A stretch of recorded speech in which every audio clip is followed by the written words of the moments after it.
It's time! It's time! It's JFW time!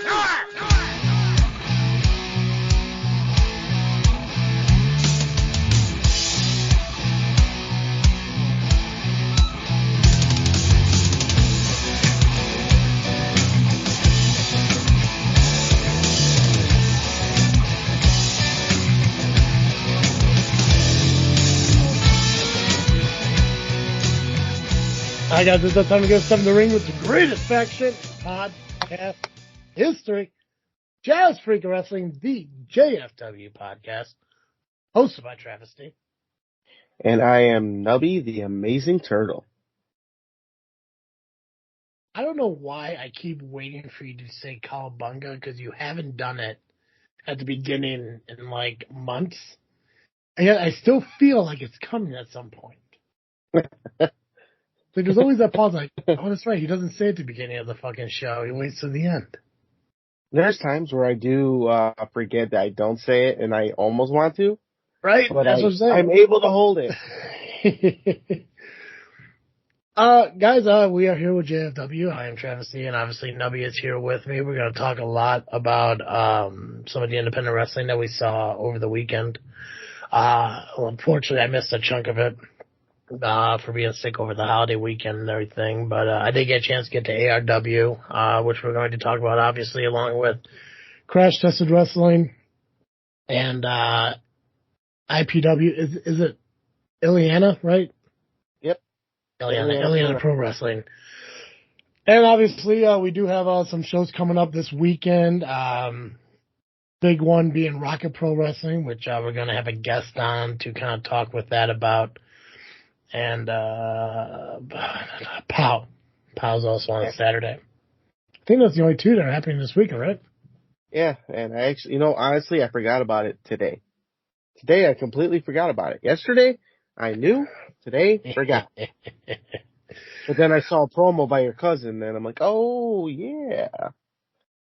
Mike did a promo? Yep. What? Yes, sir.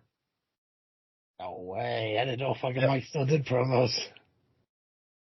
He's just like, you know what? People know who I am.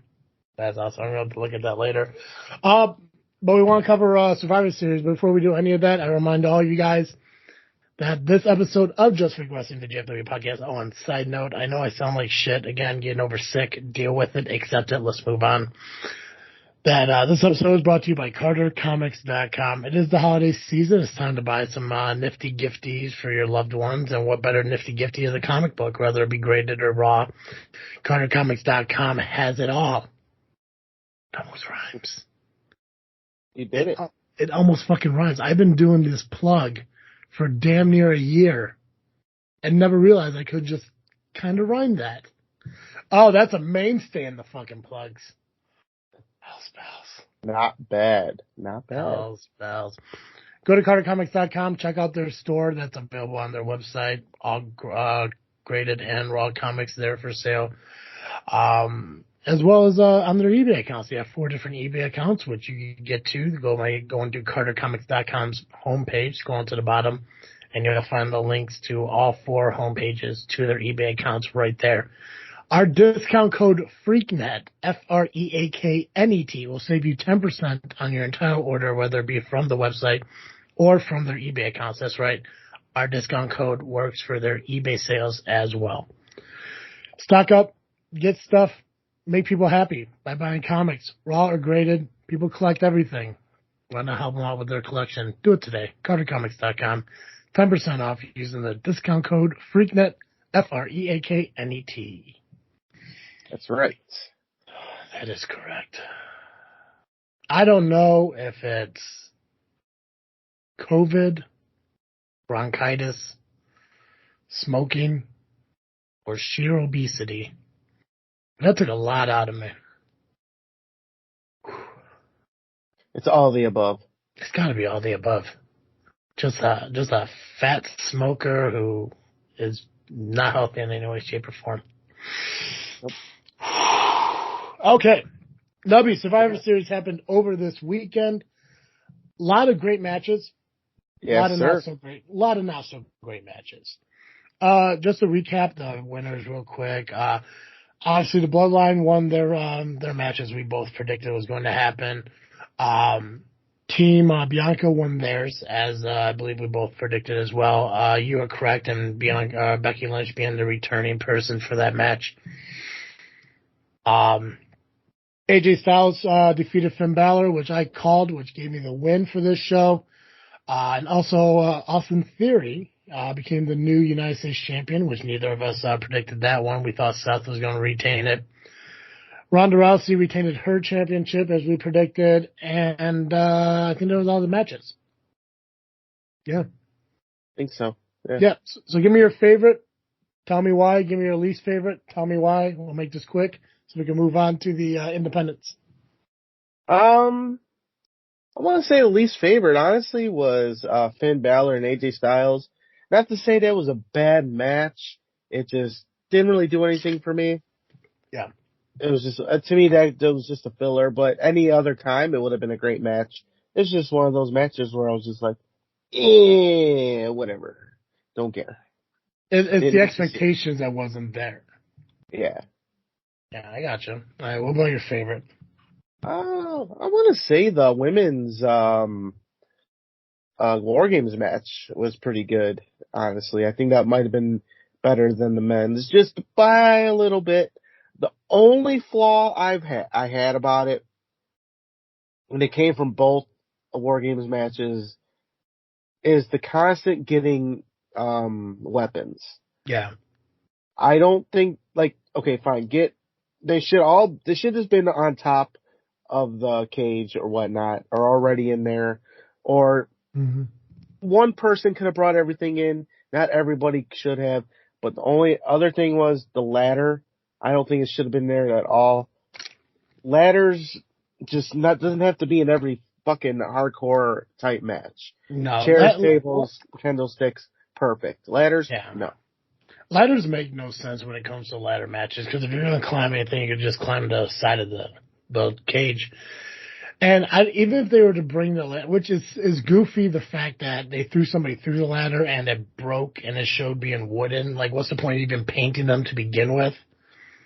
Because to me, it looks like they're trying to make it seem like they're metal ladders, but obviously when one breaks like wood does, it kind of gets rid of the imagination there. But no, it's like there's no reason to bring ladders into a cage match. Tables, I get it, that's fine. You mentioned it, candlesticks, chairs, whatever, trash can lids, that's fine. But yeah, I'm on the same boat with you as far as the weapons goes. I'm not a big fan of, like, one person brings in a shit ton of chairs. Another person brings in a bunch of fucking garbage can lids. Another person throws in fucking candlesticks. Another person, it's like different people are adding different shit. And it's like, the whole point of the match isn't for weapons. Like, right. I'm sure people could put on a great War Games match without the use of bringing in fucking foreign objects and stuff. I don't know why that's become a norm for what War Games has become. I loved the women's match. There were a couple kind of hiccups. Yeah. That incident in the corner with Io Sky, where first off she looked like she was kind of going for that like headstand like kick, and Dakota Kai, I don't know if threw off her timing, like they're supposed to do it at the same time, but she kind of like fell, caught herself, went to go do it again, but then fell forward, and it's like, and she finally did the move, but wasn't as impactful as it should have been. Which I think that sucked. It was another kind of botch, like a little bit after that by Io Sky again. Obviously, she made it up with the moonsault from the top, which she did in, like, I think the 2019 War Games. So it was cool to see, but something that's already been seen. Wasn't a big fan of the finish. The Becky Lynch leg drop from the top I thought was kind of lackluster. There could have been a different finish. But obviously, you know, WWE wants to give Becky that shine and give her the victory in a feud that wasn't even really hers to begin with. Right. Like, they sit there and they keep pushing this whole, like, oh, Becky has a score to settle with damage control, which they don't, because it's not like they really caused her injury and put her out. Right. You know, even if they're trying to make it seem that way. And if this was the end of the feud, then Bianca should have gotten the win over Bayley or some shit like that. But who knows where they're going to go with this. My favorite match was the men's War Games. I thought that was a little more crisp. There was a big hiccup with, I think it was Jey Uso, and I it looked like obviously he fucked up his hand at some point in there. But I thought the ending was really good, especially with Sami taking on Kevin. I thought that was awesome. That was a great story. Yeah, bringing Jay and Sami together in the end and the hug thing really kind of pushed forward the idea of them finally uniting. Least favorite match was probably Shotzi and Ronda. I do like the fact that they're kind of humanizing Ronda in the sense that she is beatable, like straight, legit beatable, no roll-ups or cheats or anything like that, with having Baszler like constantly help her and everything.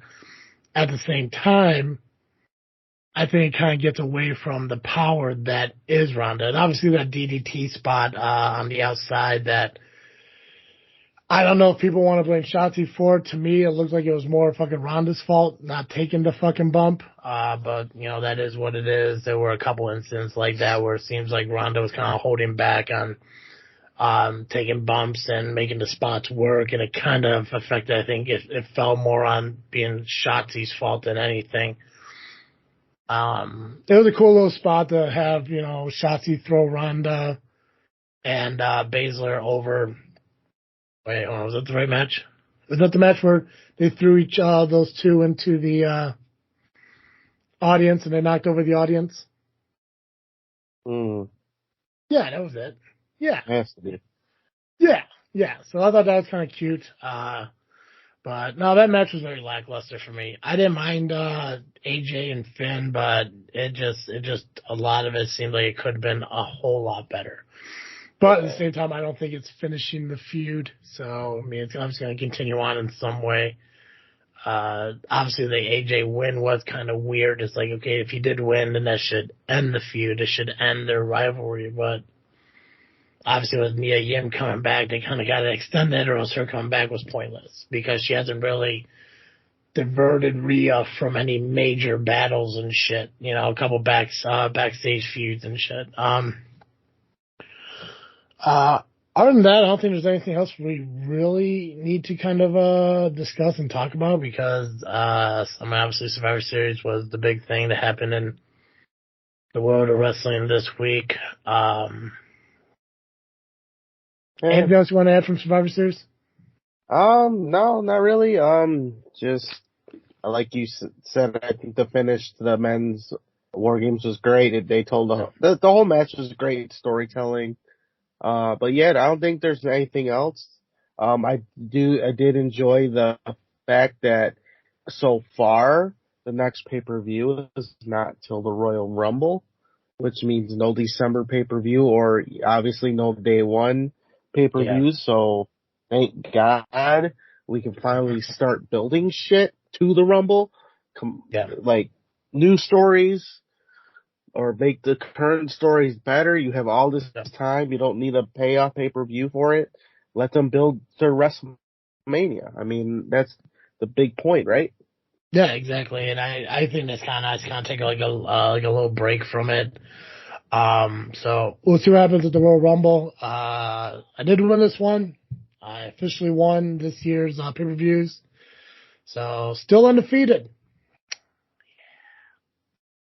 Hey, I didn't do too bad for just starting. No, you came back. And obviously next year we're going to do this again with WWE pay-per-views, but as well we're going to do with AEW pay-per-views too. So we're really going to get more of them going and everything. So, I mean, we might do some more bonus point stuff like we kind of do with like the Royal Rumble on like, you know, surprise entrance and shit like that. But I'm already picking one surprise entrance just because of the hometown that they're in. Where's it at? San Antonio. Oh, you think Austin's gonna be there? I'm not Austin. I'm thinking Shawn Michaels. Oh God, no! I can see it happening. It's just as bad. That's fine. Hey, it's your prerogative, man. I'm just picking it. I'm not saying I want it. That's just an idea. I gotcha. A lot of speculation of Matt Cardona, Zack Ryder coming back. I don't think it's true, but I think he likes playing off of the rumors and shit. So Maybe like a forbidden door thing. God damn it, I hope not. I was fine when they brought Mickey back as the Impact Champion to participate in the Royal Rumble, but no, that's it. All right, let's talk about indie wrestling though. Let's dive into this tit talk and everything because we do have a guest coming on at the later on in the show, and I want to make sure we get to that spot when he's ready. All right. So I actually was given another show to talk about, thanks to BJ Porter once again. What show is that? What show? Tell me. If you would shut up. Backbreaker. That also took place this past Saturday. He made his debut there. But Backbreaker Wrestling? Yes. Never heard of it. They do a show every couple months, just for shits and giggles, I guess. But it's a pretty big deal, apparently. Backbreaker Wrestling? Yes. Where was it at? Good question. I think it's somewhere in Indiana. That's all I know. He doesn't fucking tell you? I knew, but then like I said, I forget things like I forget everything else. What kind of half-asser you have fucking helping you out here? You know, shit happens. I'll go to his page. That's right. We researched on the fly. Mega Clash 5. It was in Griffith. Oh, no shit. Nice. Yep. But we will not get into that yet. So let's start with a show. There are no limits. That JFW was at together. Oh, you want to do ARW first? Let's do ARW. We can do ARW first. Let's do that. We can do ARW first. So pardon me. So ARW had a show last Wednesday, the night before Thanksgiving, the night before we stuff our faces and hate our lives forever until maybe summertime. Oh, by the way, this is not the time to go on a diet. No. By the way, I did have that beer. And it did not smell like dog. And it tasted pretty good. Oh, you gave me a bad one. I'm starting to think I know what happened. So I brought it in the building, and it was in my bag for maybe a couple hours in the building. So in your sweaty gym bag. Oh, it was in my bag that I put my contacts and shit in. Yeah. And then you had it in that other bag that was left at the school, right? For a year? No. God, no. It was in a cooler that was at the house of Hunter Payne. No, but that makes perfect sense. It was cold when you bought it. You put it in a bag. It warmed up. I put it out in my car where it got cold again. So I just got skunked. Yeah. I'm willing to try it again. I'm willing to go to Indiana and try it again. I don't know, dude. It just like... It didn't taste bad. It had a nice beer taste to it. It didn't taste like skunk. I've had some skunky beer, trust me. I don't know. Maybe the all the classy craft beers I've been drinking have ruined my palate for non-craft beers. Because I wouldn't consider the Broken Skull IPA as a craft beer. I'd consider more of like the Budweiser area, the level. You know, but like I said, at the end of the day, I do appreciate you getting me the beer. At the same time, I don't know what you did to it. But it's cool. Hey, it wouldn't be a show if I don't get blamed for something. No, that's true. You gotta stop doing shit. But if I stop doing shit, then I just stop doing. Tit time, turtle. All right, tit time. So, tit time, nubs. So ARW. Now I'm sure you have a good memory. So help me out if I'm wrong, as usual. I don't know what you think is a good memory, but I have ideas. I have recollections of things, but no, I was there. I saw some shit. So, the show started out with, surprisingly, I didn't think it was going to start out this way, but I guess it makes sense. Ivan Manson and the family came out. Ivan, did his farewell address. I thought it was going to be the finale. I thought that's how they were going to end the show, but honestly, seeing how the main event panned out, it made a lot more sense. But I am glad that they did, that way. I mean, obviously, Ivan's unplanned injury, obviously kind of, limits his mobility, and I think getting him done and, in and out and done for the night was probably more of a focal point on, their idea of how they kind of set the whole show up. But I'm glad they kind of opened the show like that because, I think a lot of people who were there were anticipating that speech and they were able to not have to wait that long in order to hear it. Yeah. So, I don't know if the speech is going to be posted anywhere online. If it is, awesome. I definitely recommend checking it out.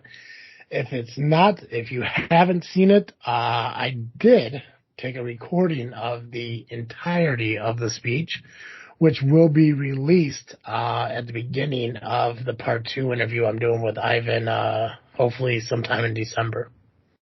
Awesome.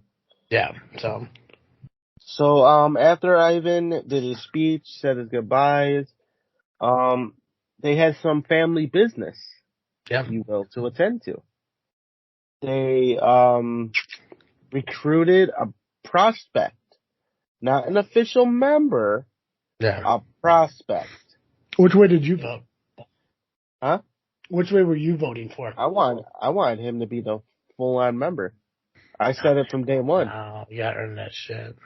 I think he's earned it. He's been doing a lot of work.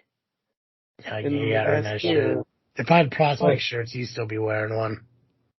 Probably. I think I just want the prospect shirt just to say I have one.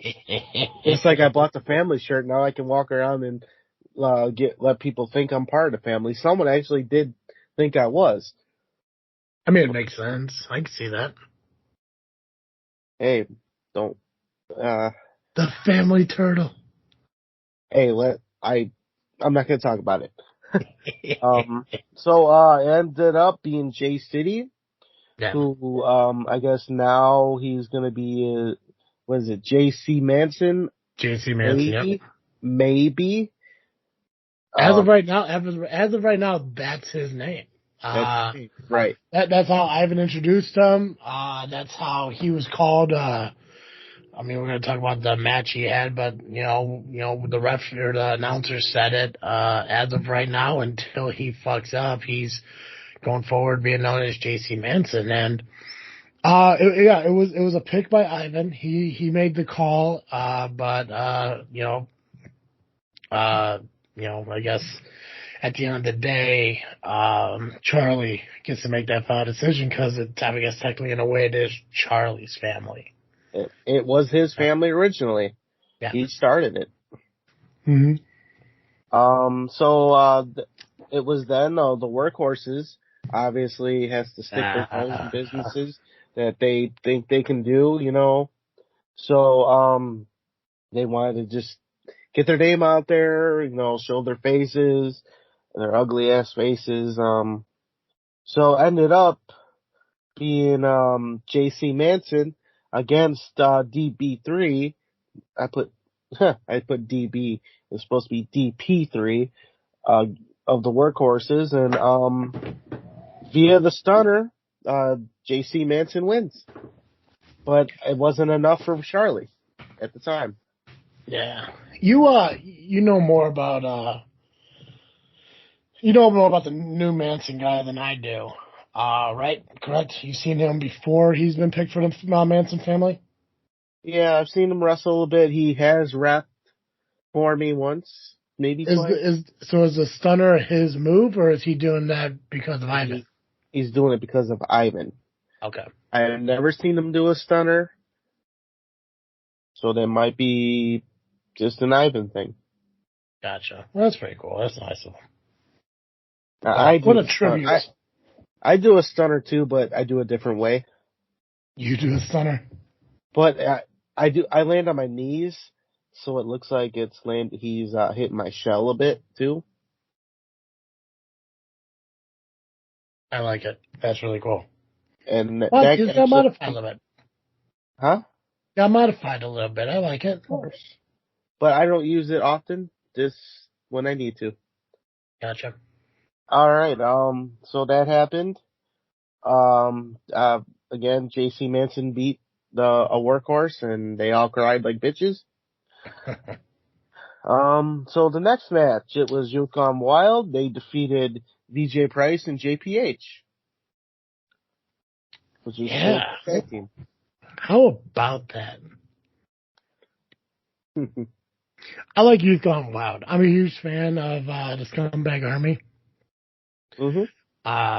So obviously I think that because this is a tag team tournament, this is advancing into the tournament. So I think them winning is more logical. They have more.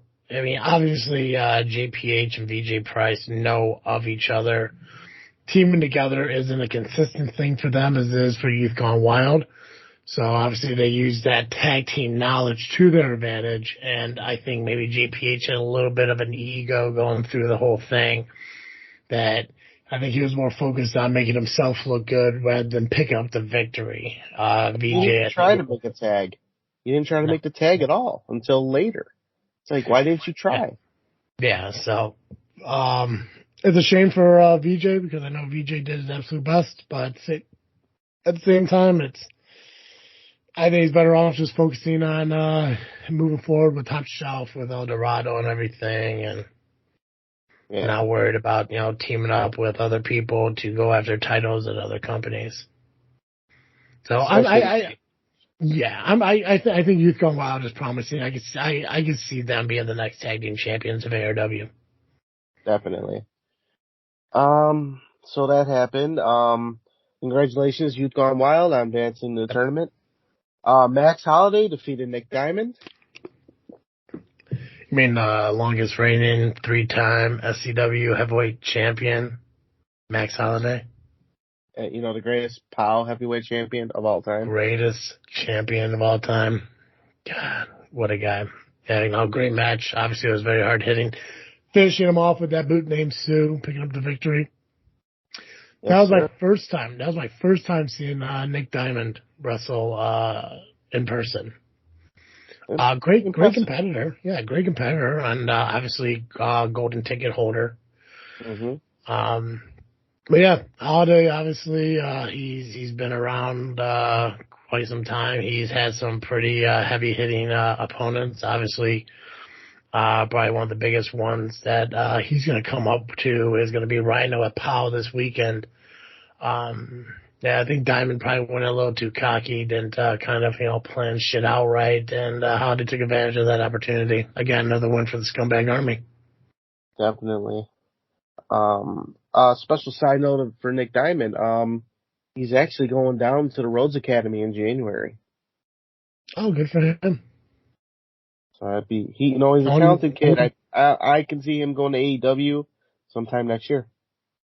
Yeah, I can say, hopefully he doesn't come back being a douchebag like JPH does, but I guess he's already a douchebag. Well, exactly. He's already a douchebag, so he's got that working for him now. Yeah, so he might come back. He might come back being a good person. Yeah, I still owe him. I owe him a fucking punch in the face, but we'll get to that later. So, the newest member of ARW, I guess he's calling himself Captain Marvelous now. Yeah, I got no comments on that kid. So ARW signed a homegrown talent, calling himself Captain Marvelous. Well, it remains to be seen on how well he'll do. Seems like he's an athlete, so we'll see.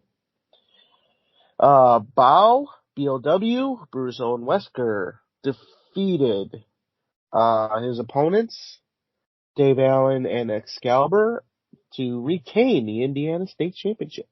That was a fun match. Yeah, POW's been around for a very long time, and I don't see him losing that title anytime soon. Obviously, we saw a lot of team-ups with Allen and Excalibur against POW, and even that didn't work. And again, another victory for the Scumbag Army. Really, I believe it was a clean sweep for the Scumbag Army at this show. Yeah. So, and a special thing that happened, Rion Skills stole your chair. Yeah. That's right, I wrote that down. What a fucking monster.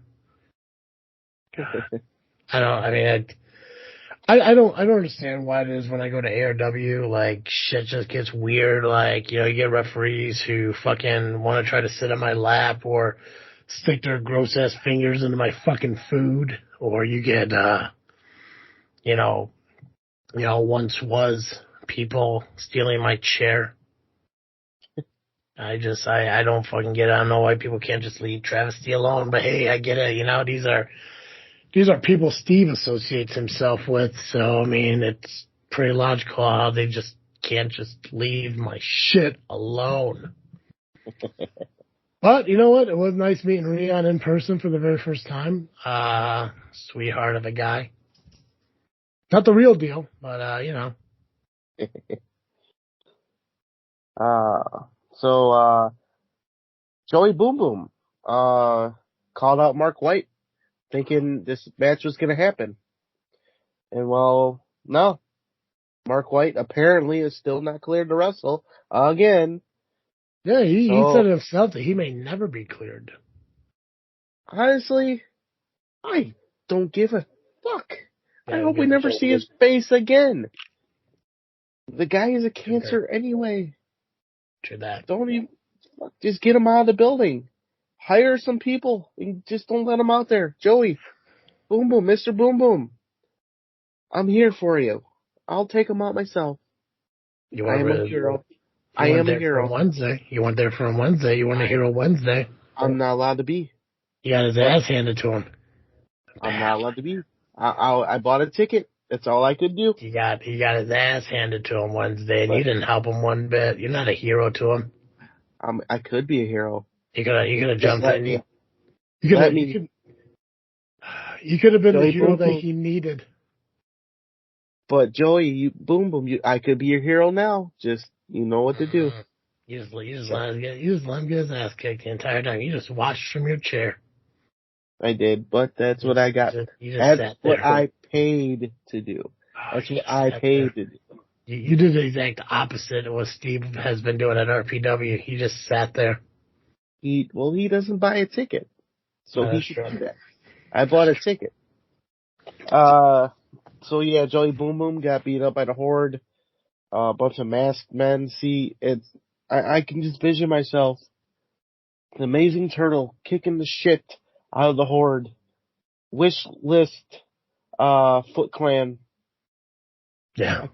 I could take him. Yeah, but in reality, you just sat there and watched it all happen. Yeah, I did. And it did kind of come out of nowhere, and I guess kind of an impromptu match. I didn't really understand what was going on because he got beat up by every single person in the Horde. And who reffed that match? Tudor. Yeah. Tutor. So you should probably work with that guy and say, hey, listen, it's all well and good if you want to call disqualification in a match, but maybe do it after the first person attacks or the second. Maybe the third or the fourth. Well, I am not senior official there. You know who is? Flat Top. So that's his job. Yeah. So Flat Top, maybe you should take your boy, slap him a little bit, and tell him what like it is. Is does Flat Top listen to our show? Probably not. But if we do mention his name, maybe people that do listen to our show will tell him. Well, it'll get back to him somehow. I hope he does listen to our show because you know who doesn't listen to our show? Who doesn't listen to our show? People who go fuck themselves. Oh shit! Holy shit! Oh, so yeah, that happened. I'm not gonna lie. As a quick side note, I fucking make these glasses work. You do. I don't know. I bought these to to fucking make fun of Steve. And yet, I fucking don't mind him. I'm gonna have to get Damien's opinion on this. I'll have to ask your boss if your other boss looks sweet in glasses. You know, my boss is a great guy. God, yeah, that's great. That's great as my boss because I love my boss. He's a great guy. All right, moving on to the main event. Nick Cutler retains over Greg Glover for the heavyweight title. However, Nick Diamond did attempt to cash in his golden ticket, but he was stopped by a guy named Dave. I don't remember the whole name, but I've seen him around. He's actually been stalking Nick Cutler a bit. Ish. But, so he stopped Nick Diamond from, cashing in, and that allowed, Glover and Cutler to double team Nick Diamond for a short minute. And then Cutler retained the title. It was a great main event. Obviously, we saw fuck yeah. You guys don't know this or not, but fucking Nubby muted the mic to cough for the first time in a very long time. So proud. Struggled to get it. so fucking proud. We actually saw the title change hands a few times. Obviously, I don't know if you want to call her a bodyguard or a valet or whatever the hell she is. Definitely help Cutler or hold on to the title a couple of times, whether it be distracting the referee, throwing Cutler's foot up on the rope and everything. You said guy named Dave protected Cutler from losing his title to the golden ticket. What was the dude's name that he fought again? Greg Glover. His former best. What? His former best friend. Gotcha. Obviously he said that it wasn't over. He said the next time he does get a title shot, he is going to walk away with it. We don't know when that's going to be, but it'll be interesting to see if he lives up to his promise and see if he does take that championship home with him the next time he takes a run for it. ARW's next show is until next year. Yep. As far as I know, so that was technically the season finale of ARW. So all in all, good show. Yes, sir. All right. ARW was fun. All right. And that happened. Again, not till next year. All right. We got CTW, Crash Tested Wrestling. Cool. They had a show called Crash Givings. Excellent. It was definitely a crash giving. We had 2 lethal lottery matches to start off the show. The first one, John Francis was number 1. Sean Danger was number 2. John Francis got the win. He advances to the tournament. Match 2, Muggsy James took on Michael Pierce. Muggsy James won, so he advances into the tournament. So where am I at? Okay, losing my mind already. The next match was the first of 2 elimination matches, 4-on-4 Survivor Series type matches. Before the match started, as Team High Society went out there, Chris Miller said that their manager Cameron Wayne couldn't make it due to car trouble or some stuff like that, but GM Steve, Power Hour Steve, Mr. Aaron, announced that he had suspended Cameron Wayne from that show. So obviously he didn't want Cameron around to start shit, get involved. He wanted to keep everything clean. So again, Team High Society, which was Chris Miller, Nick Diamond, as we talked about from ARW, the scumbag attorney Eric Schultz, And then a workhorse teamed up with them, Wade Evans. They took on Team CTW, which was yours truly, Amazing Turtle, Jay Thunder, Jared Kripke, and Hot Rod Daddy Andy. Unfortunately, Team CTW lost this match. Who got pinned? Who got pinned? Who got pinned, Nubby? I am reluctantly raising my hand. Oh, Nubby. I was the last to try to survive. And that's good though, man. That's good. You became the sole survivor. Well, no, that's a lie. You became the last person that the sole survivors beat. Right. You're like the final zombie. Right. Fucking, the last two of Team CTW, or not, High Society, was Chris Miller and Nick Diamond. I actually was doing well with them. I actually had them. I gave both shell shocks. I gave Chris Miller a stunner, but as I was about ready to go pin Nick Diamond or get Chris Miller or something, Wade Evans had the referee, caught my attention, and I turn around. I'm getting belt shot from Nick Diamond, and 1, 2, 3. They cheated you, bro. They fucking cheated you. They fucking cheated me. But a win is good, right? Yeah, we can look at it from the other side, though. When somebody distracts the referee, that means somebody's about to do something shady. Yeah, I guess you would think I know that. And you fell for it. Hopefully this helps you grow, not only as a wrestler, but as a referee. That when somebody goes to distract you, hey, maybe I should turn around real quick and see if anything shady's happening. I don't think any of us wrestlers have ever, No, because if you did, my SCW High Voltage Championship wouldn't be with, with a POW guy. Yeah. But I thought he wasn't a POW guy now. He was just a regular guy. Oh, still. Well, when I could point blame at you, he's whatever I want him to be. Okay. Yeah. Well, that.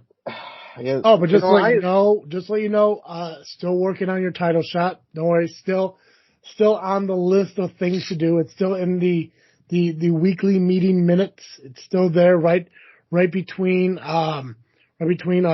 Jimmy John subs at catering and a sofa love seat in my office. So it's right in between there. There's a priority list. You're right in between there. Perfect. I like being in between. Oh, yeah. Oh yeah, like a happy sandwich of what I want.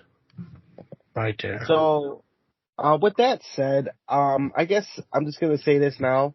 Yeah. I'm gonna be done with, high society at this point. I mean, if they want to get in my way of my goals, then I'm just gonna knock them down.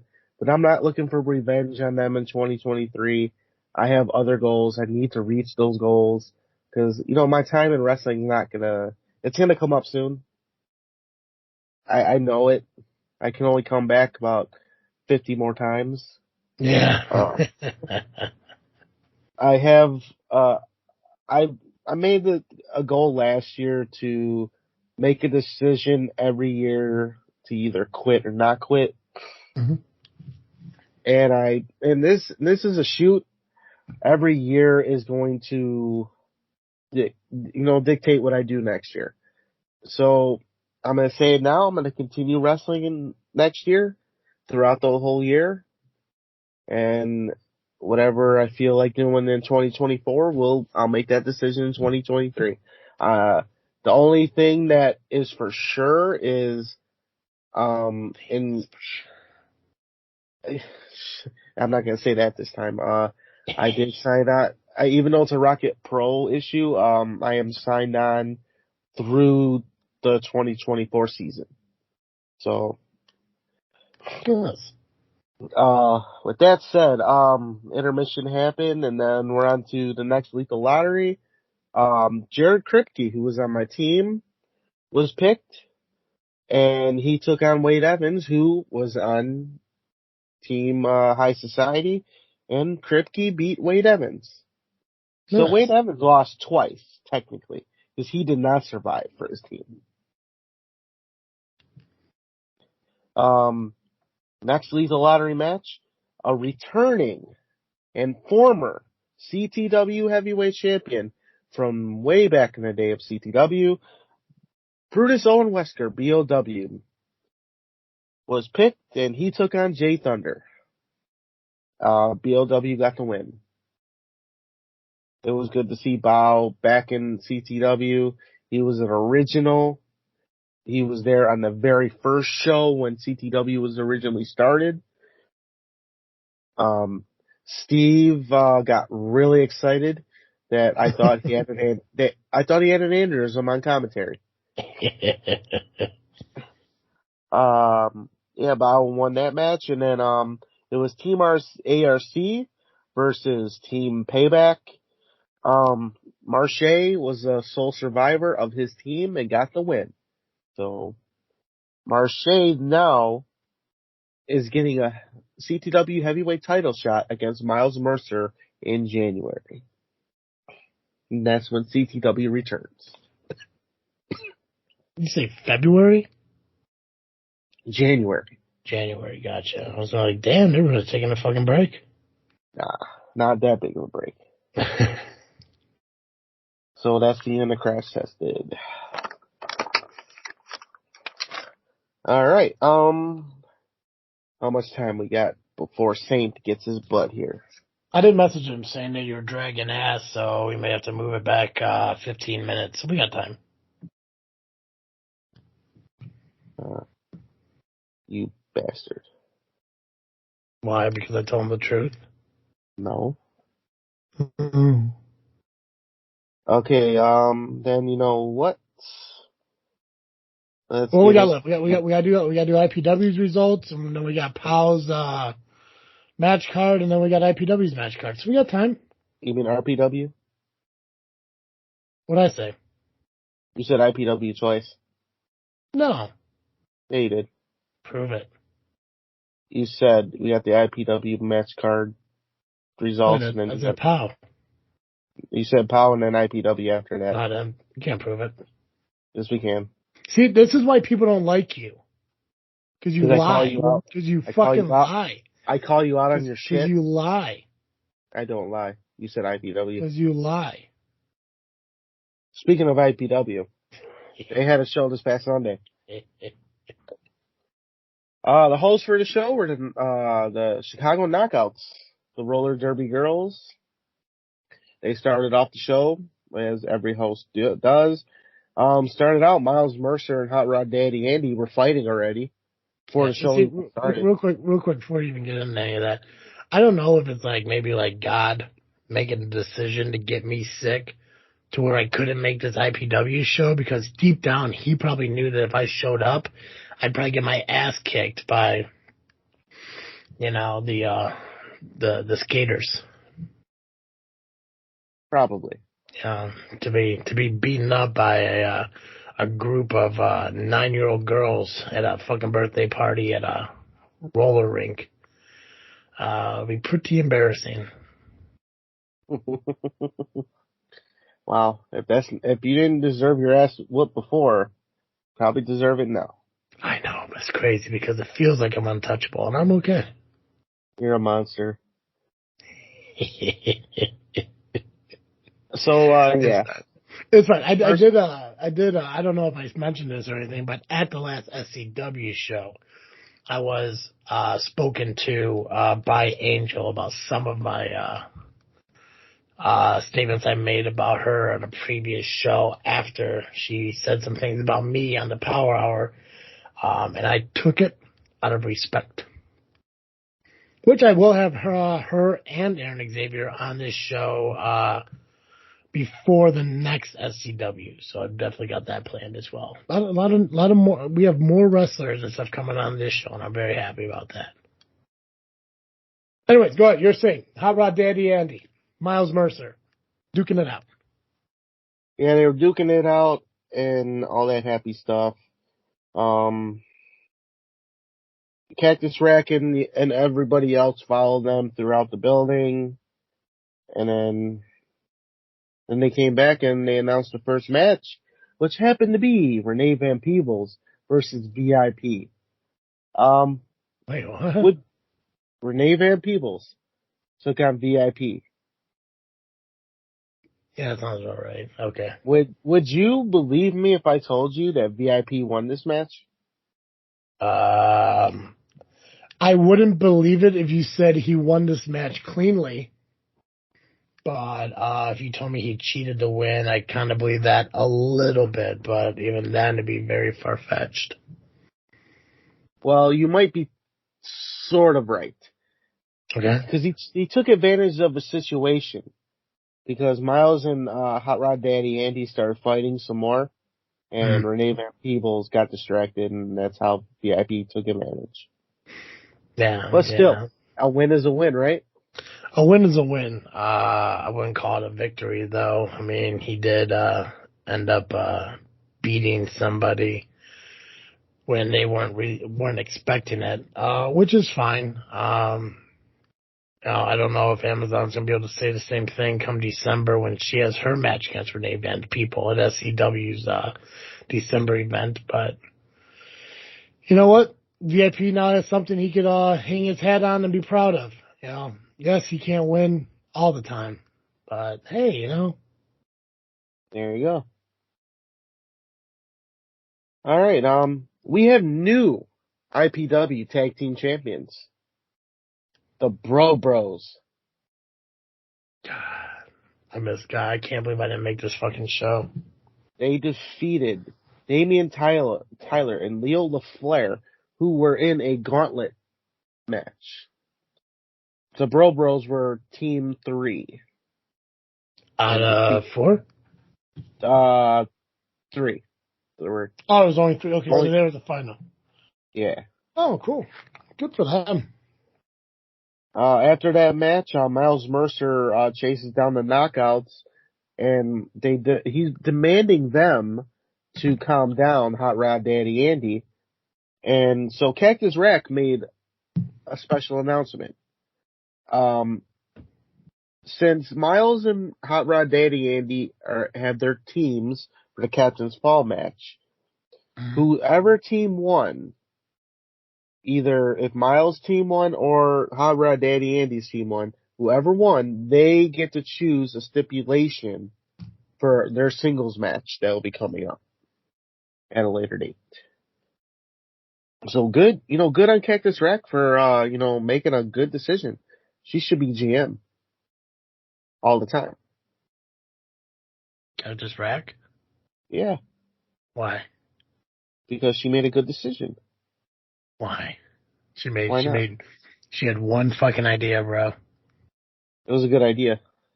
It was one idea. I mean, let's calm ourselves. I mean, it's all cool that she's, hosting on the Power Hour and everything, but come on now, she's not a real wrestler or a wrestling fan. She's... Whatever. Oh, well, am I the only one that thinks it? I mean, come on now. Let's think about it logically. I mean, it's all cool what she does and everything, but let's be real. It honestly just is roller skating. I'm trying to save you here. I don't need to be saved. I'm fine. It's not like they listen to the show. How do you know? Come on now. The fact that she had to hear what I said from somebody else proves that she doesn't listen to the fucking show. I'm fine with that. But I'm just saying, stick to your roller skate tag, and it'll be okay. All right. If you say so. Anyway, after all that happiness and stuff, all that good stuff, Steve came out. He addresses the crowd about the email that he was given last week, that he had to choose to either, face one of the workhorses or all 3 workhorses, or he would be fired along with Rian Skills. So, Steve Red was out there with him, and they were trying to convince Rian to join them in a trios match against the workhorses. Rion at first declined and slapped Steve. He slapped Steve twice. But the crowd wanted Rion to team up with them, so there will be a trios match very soon between the Power Hour and the Workhorses. And you talked about it before. There was a little bit of you saw C-Red was shoving and pushing the Workhorses. Well, Yep. All three of them did it. And you need to stop lying. Mm-hmm. You need to stop lying there, sir. What do I do? I saw what just popped up on my phone. You are dragging ass here too. I'm not dragging ass. I've allowed you to speak your shit. You're speaking your shit. Oh yeah, that's true. Anyway, so after all that, the junior heavyweight title match was on the line. Muggsy James versus Nick Diamond in a rematch. Mm-hmm. Muggsy hits Diamond with the belt. Well, I don't know if he actually hit him with it. He actually slammed Nick Diamond on it, but the referee saw it, called for disqualification. But next month, it will be one more time in a no disqualification match between Muggsy James and Nick Diamond for the junior heavyweight championship. You said that's in December? Yeah. Gotcha. Special challenge match. VJ Price versus Jay Thunder. Jay Thunder got the win. Fucking VJ's making the rounds, brother. Yeah. It was only after the match VJ Price and his crew beat up on Jay Thunder after the match. Of course, you know. In a special motivational challenge match. Motivational Mike called out anybody, and it wasn't just anybody who went out there to wrestle. It was yours truly, the Amazing Turtle. And guess who won, Travis? Guess who was motivated to win? I'm going to say it's you because you seem really excited. I'm excited because I did win. Fuck yeah, man. Of course you did. But, there's always a but. I was then attacked by Russell TD. Because he said he was motivated to do so. I'm getting too big for my shell, apparently. All right. You don't worry about my conversations. You focus on what you're doing here, bud. Well, when it's popping up in front of my my notes. All right, special challenge match, trios match, Captain Falls rules. Now, rules of this Captain Falls is, you got a captain, which is Miles Mercer. The other captain is Hot Rod Daddy Andy. Only one of them can get pinned. You cannot pin any other member of the team. Well, it ended up being Hot Rod Daddy Andy's team that won. So he gets to pick the stipulation for next month. Did he decide? I don't know if he decided yet. Gotcha. But it wasn't announced at the end of the match. I don't remember if it was. But Nubby, you were there. I got beat up, remember? Oh, you're just too busy bragging about your fucking victory in the back. See what Damien has to say. Oh, I got beat up. But then after the match, Damian Gray, who was still in the ring, was just being himself, and then Sean Danger came out and beat him up, and then we had a bit of a waterfall between all the wrestlers. Everyone came out, did something to each other, and then I was actually one of the last ones. I thought I was. I beat up 3 other people, and then Aaron Stone decided to throw his nose into business, beat me up, beat up Mad Dog J, or Mad Dog Jack, whatever he calls himself this year. And then the Workhorses came in, beat up Aaron Stone, but then Steve took out the Workhorses. That's how we ended the show. Steve took out all the Workhorses? Yes, he did. He speared the shit out of them. Way to go, Steve. And that's And that's all I got for IPW. Excellent. Well, let's move right along to the POW match card because it's irking me how you're keeping Damien wait. You're keeping him wait, but I'm keeping him waiting. Yeah, you I give you ample time to get through all your information, and yet you here were we are. very talkative today. You spent way too much time talking about yourself. You were talking about everything under the sun. Normally you don't. All right, let's get through this POW shit. It has been mentioned to me, and it's like, Travis, we miss you talking so much. I'm like, I get it. And you're the one that's like, it's like, hey, you were at ARW, so you could fill in and blah blah blah blah blah blah blah. Yeah. Trying to get you to work off some shit here, bro. All right, let's do this. Let's get to POW. Get some POW match card stuff. All right, so we got POW has a show this Saturday. Now where are they? They're at the Twin Lakes, right? Yeah. American Legion Post 703 or North Route 12 or something. 703 North Route 12, Fox Lake, Illinois. This is called Rage Reaction. Doors open at 6. Bell time is 7. Front row's reserve seats are sold out. General admission tickets available by using the link on their webpage and their Facebook page for $15 in advance or $20 at the door the day of the show. Already signed. The POW Heavyweight Championship. The greatest POW Heavyweight Champion, the Beer Bruiser Max Holiday, with Terry Allen, your boss. Oh my God, he's a great guy. Versus ECW legend Rhino. We saw him at Wrestle Rage, and he gored the hell out of Max Holiday after his match. Totally unacceptable, but okay. All right, POW Tag Team Championship champions Bad Hombre Cartel will be taking the Irish Pub Army, the IPA, which one of the members of that team is your High Voltage champion. That's true. He's a great guy too. Sandra D has been banned from the building. Aww. Who made that decision? I mean, Chris Hepford's not commissioner anymore. Yeah, that makes sense. It is kind of funny how he's not commissioner anymore, and things are starting to get better at POW. Right. It's weird to think that that's the thing. It's crazy. Who would have thought? Yeah, right?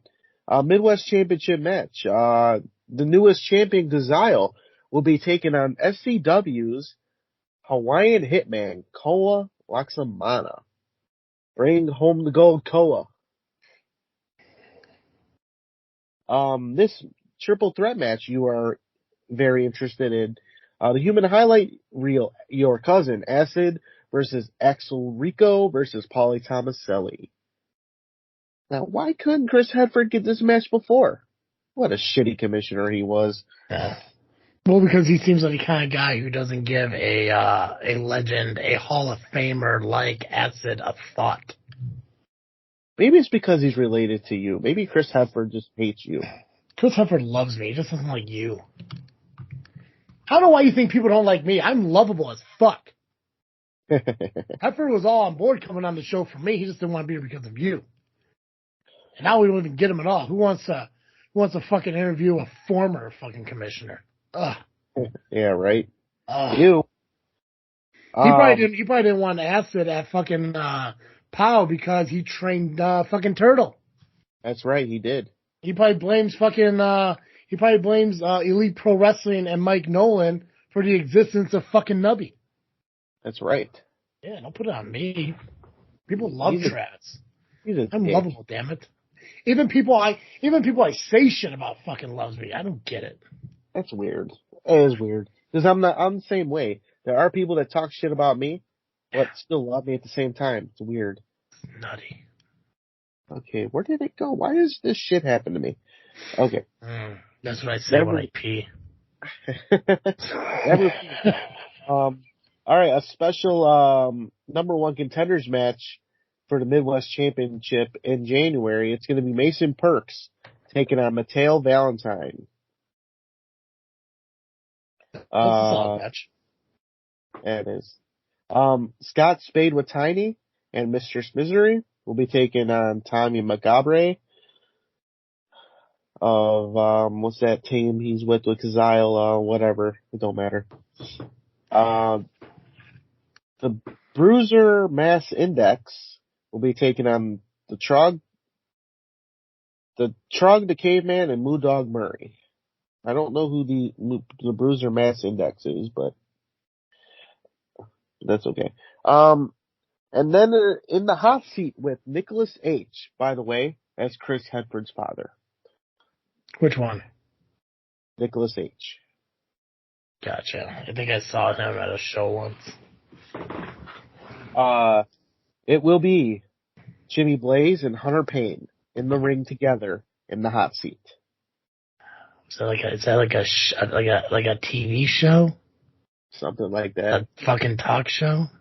Yeah, and they're gonna air their shit out. Perfect. I think it makes its truce. Yeah, it sounds like a bunch of back in my day fucking stories. Do you think they're gonna have a truce? I think they're more likely to fucking have pudding than an early nap. We trying to say they're old? It's strongly implied there, yeah. Yeah. You know Jimmy Blazes. Mm-hmm. Yeah, I don't know. He offered it. He offered the opportunity for them to work together at the last POW show. They shook hands. By all thoughts, it looks like they are moving forward. But as Hunter mentioned in his promo, Blaze did give him the finger when he walked away. So, you know, like a teenage boy, Hunter's sitting here with mixed signals. Yeah. You know, is she going to the prom with me? Is she not? Who knows? Yeah. All right. That's the end of the POW stuff. So I guess we can bring on the man. If he wants to come on. We made him wait too long. Oh, no, not we. Don't say we. Oh, because you're the button guy. You could have had him on, and he could have listened to me ramble. I'm not going to sit here and waste the man's time hearing about other promotions when he has his own shit to deal with. I'm not gonna say, hey Damien, do me a favor, man. Why don't you come onto the show, but go ahead and mute yourself for the next hour or so Nubby can get his shit out.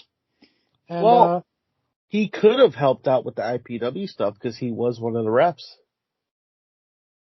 No, that's not how this fucking works. Okay. Wow. Let's see, we're gonna get him on. Just gonna. Yeah. I might as well get my ass chewing ready. Oh, you're the one that's gonna introduce him, right? Maybe. You got a lot of ass kissing to do, fucking bro, and I recommend you fucking do it and you start out right, you know. Make sure you're the guy who's like now introducing my boss, my leader, my savior, my God. You know, throw some shit in there. You know what? I accept that challenge. Yeah. All I need you to do is just be a person, introduce the guy, you know, with the respect that he deserves, and I think everything's going to be okay. All right. I'll do it. Challenge accepted. Challenge accepted. All right. Ladies and gentlemen, it is now time to bring in my boss, who I love very, very much because he is a great guy. He is general manager of Rocket Pro Wrestling. He is everybody's favorite general manager. Here he is. Welcome to JFW Just Freaking Wrestling, Damien Saint. How the hell are you, boss? Turtle, what the hell did you do wrong now? That's a lot of ass kissing even for you, buddy.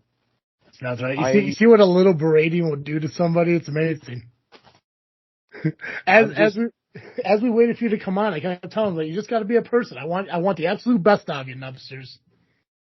And I feel like I did. I feel like I did my best.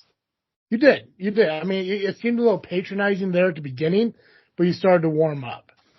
Because here's the thing, I don't get a lot of guests on this show, and a lot of it's you. So we need to stop that. So, Damien, I do appreciate you coming on the show. Thank you. No, travesty. Thank you so much for having me, my friend. Absolutely. Well, from one general manager to another, obviously, you have had a lot of success over at ARWPro over the last, I think, going on 4 months now.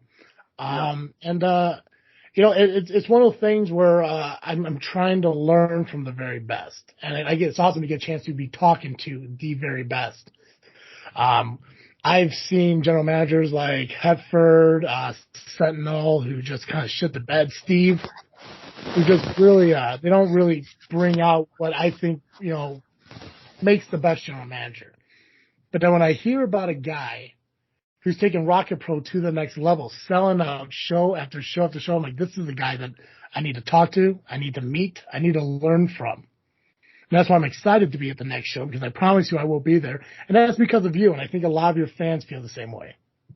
Well, I greatly appreciate it, my friend. I cannot wait to meet you in person finally. Yeah, well, I'm a great fun guy. I'm the opposite of Nubby, if that tells you any sense whatsoever. I mean, you do have hair, so yes, you are the opposite. That's true. I actually I had glasses on earlier, but I was like, I gotta take these off. I don't want to look like Steve in any way whatsoever. I just can't do it. You don't want to incite the wrath of saints that quickly. Yeah, no, but I will tell you though, I look pretty. I'm gonna throw them on real quick because I did look pretty sweet in them. So give me a second here. Damn it, Steve! Get the hell out of here! What the hell is travesty? Oh, hey, travesty. Right, they're back. See. So, we're going to talk about the ARWPro match card. Nubby's going to give us the information on the matches. Obviously, I know a little bit about what matches are happening. All golden, all your idea, I'm assuming. I just kind of want to get some of your feedback on some of the matches and like what gave you the idea to do them and everything. I just want to get inside your head on these are the matches I want to put together for our promotion. So. Okay, no, absolutely. So thankfully I got my cell phone right next to me. I actually have the card pulled up as it is right now. Oh, awesome! Then you get so that way at least we can be on the same page. Don't worry, Nubby, I got my notes. Hey, we got the same notes. But before we go on to that, there's something I do need to address. Yeah, absolutely. From a couple shows ago with Nubby talking about referee Saint. It is impromptu match against Aaron Stone, which you did have a good fight. I will give you credit. It was a good fight. You did take Stone to his max. And that's hard to do as it is. But then you want to sit there and you want to talk about how you lost because I didn't DQ Stone. I should have pulled Stone off of you. So as the referee of that match, I want to give you my take of what I saw as the official referee of the match. Forearm, forearm, forearm, forearm. Staring blank. Forearm, forearm, forearm. Arms not moving. Forearm, forearm, forearm. You're knocked out cold. You know as well as I do. That's not a DQ. You were knocked out. I did pull him off. It took me 2 tries, but I did pull him off. He was awarded the match because he did knock you out. Now, unless you know some sort of rule where knockouts are now automatically DQ or something I've missed in the last 50 years of professional wrestling, please fill me in. Yeah. You just got a point there, Nubby. But no, interesting. Give a rebuttal. This is your time, man. We're having a conversation. Don't make this a one-way street. This isn't Fort Riley, Kansas. So there was no point in that whole time that I wasn't trying to reach for a rope? So I was just completely knocked out that whole time?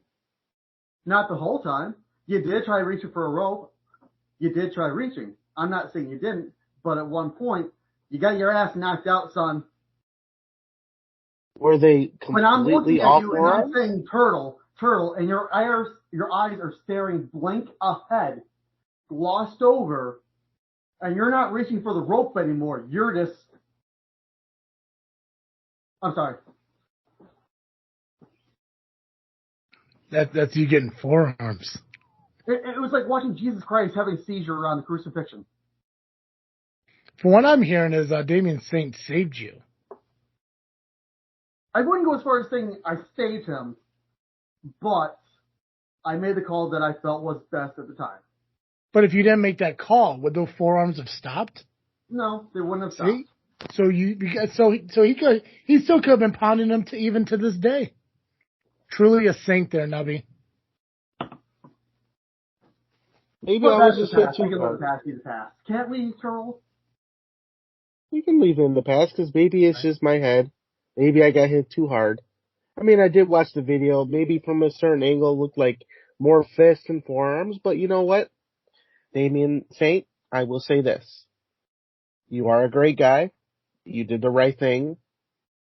So I'm going to let it go. That's right. That's Let right. it Elsa go. that shit. Let it go. Fuck yeah. Elsa that shit. That's amazing. Nubby, give us the first match that you got listed for us. Well, first of all, we cannot give out a match card until we give out the actual information. Yeah, let everyone know where the show's at. So, Rocket Pro Wrestling returns for Christmas Chaos this Saturday. It is December 3rd, 2022 at the St. Joseph Park, 700 Theodore Street in Joliet. Doors open at 4 p.m., bell time 5 p.m. $15 general seating, $20 front row. Tickets only available at the door. Am I correct, Mr. Saint? 100%, my friend. Sweet. I hate when I'm wrong. And I don't like to admit it either. Yeah, we're all upset when you're wrong. I know, right? I guess we can start with, we'll start with the return of Joey Roth and Roxy Hart. Why have they been gone for so long, and why did they choose this show to come back? So they have been gone since after the Rumble, where Steve did connect, I believe it was a forearm, maybe an elbow, but it's a Rumble, so who really gives a damn? Right, Travis C? Exactly. But he did connect against Joey. Joey fell down, got thrown out of the ring. He took 2 months off, saying his neck was hurting him. As far as that goes, it is what it is. He took the time off. He's able to take the time off. I can't tell him no about taking the time off. And it's not like he's a full-time wrestler as it is, so I don't really have much to do for matches with Joey. But he decided he wanted to come back, and he told me he had a special present he had for Steve. So, I don't know what that's all about. I told Joey, that's all you. You go and take care of that. I'm not kicking the back and have a beer. Now, with you being GM now, and they pretty much put you in charge, but do they still have some say in what goes on, or is it just all you now? And when I say them, I mean the idols as a whole. They do have some say, but not really regarding the matches or really show to show. It's more they get say over what they want to do. Got it. But aside from that, the matches, that's all me. The card, that's me. Setting up the building, that's me. That's good. All right. All right. One of the matches. What a fucking guy! This guy. This is the guy right here. Yeah, I know, right? Fucking. And can I say real quick? Like you were drinking a can earlier. What was that can? Hard Mountain Dew. Perfect. I love because like when so here's my thing, and this is the complete fucking me being a dumbass. When I watched you on the Power Hour, I think it was last week's Thanksgiving one, I saw you drinking a glass of wine. And I'm like, here's an elegant motherfucker. I believe that he's gonna come on my show and drink a glass of wine. I'm gonna have a glass of wine ready so we can fucking drink together. But knowing that you're like, you know what? I'm going to JFW, where it's a little more hardcore. So fuck wine. I'm going to drink some hard Mountain Dew, my fucking guy, because my rum and Coke goes great with it.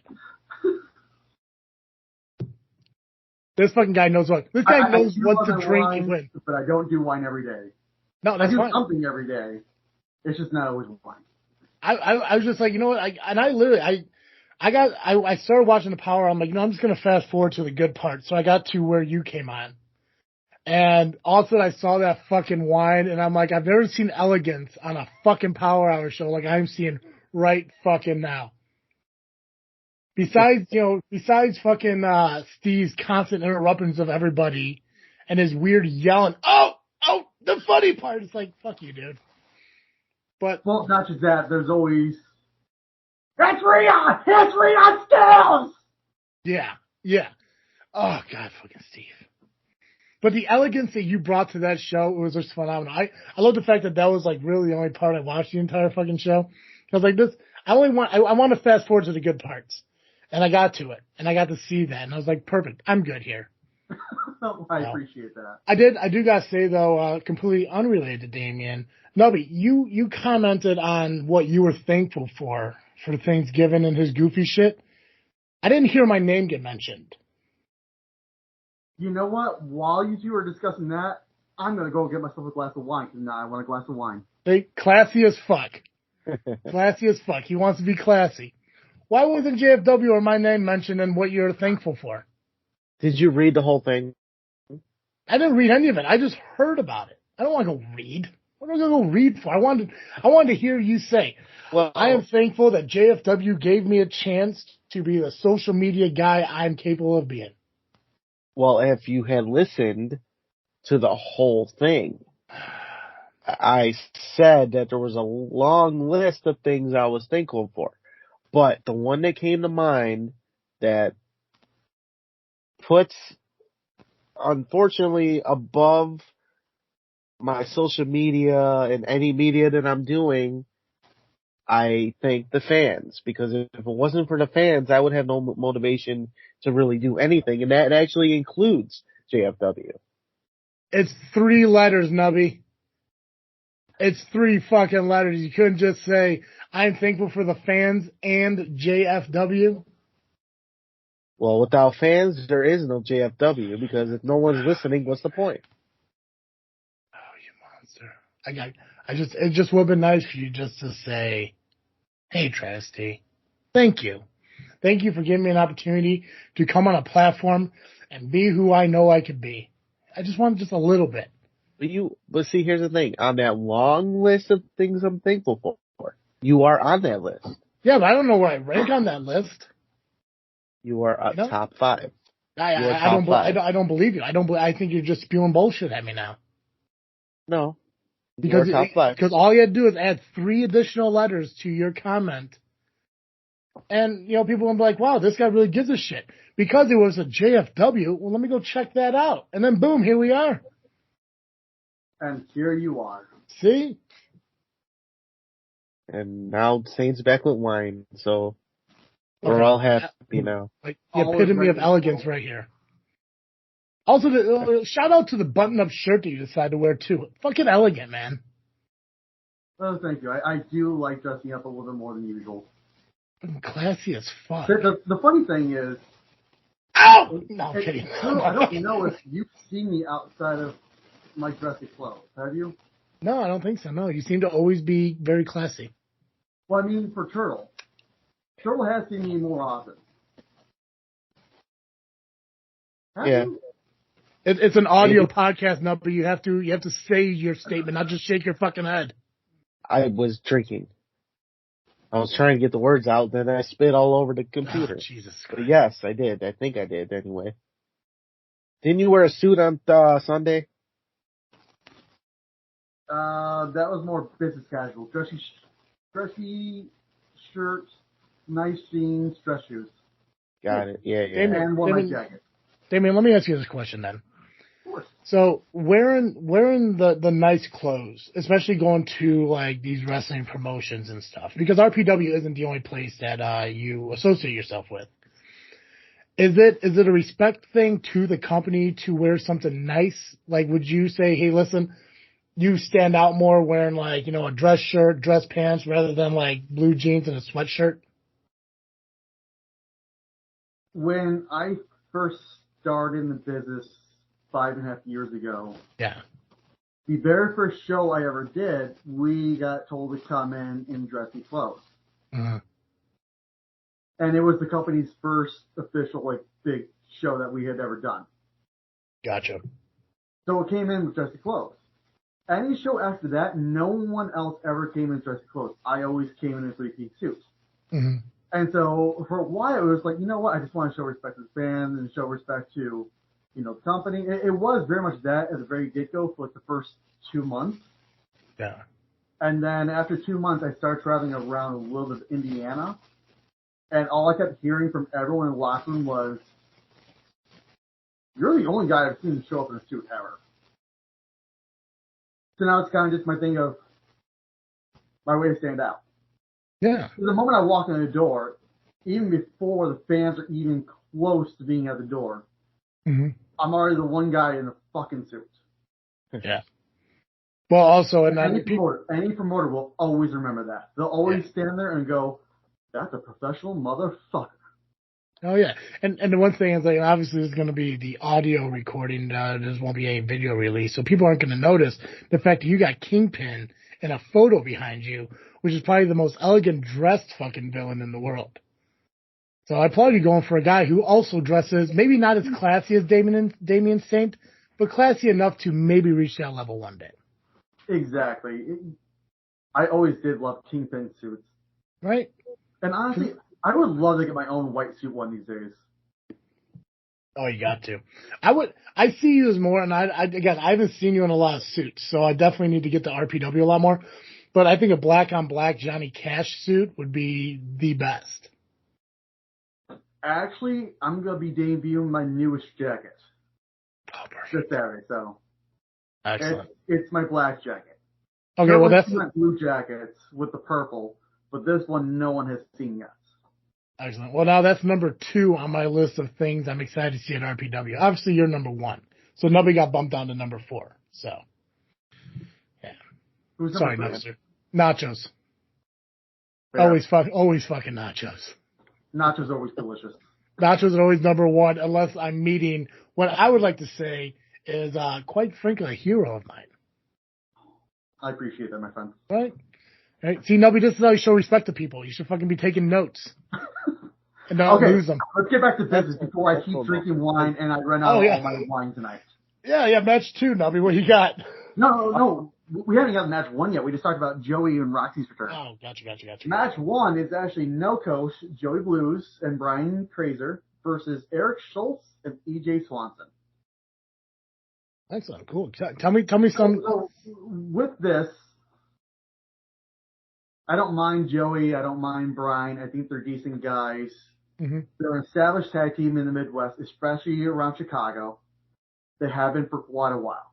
And for the last 4 months, pretty much, they have been not getting along and fighting with each other.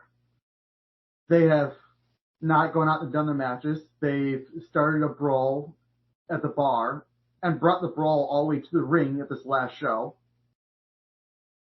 I'm fed up with it. They want to act like kids, so I'm going to treat them like kids. So what I told them was they're going to have a match against EJ Swanson and Eric Schultz.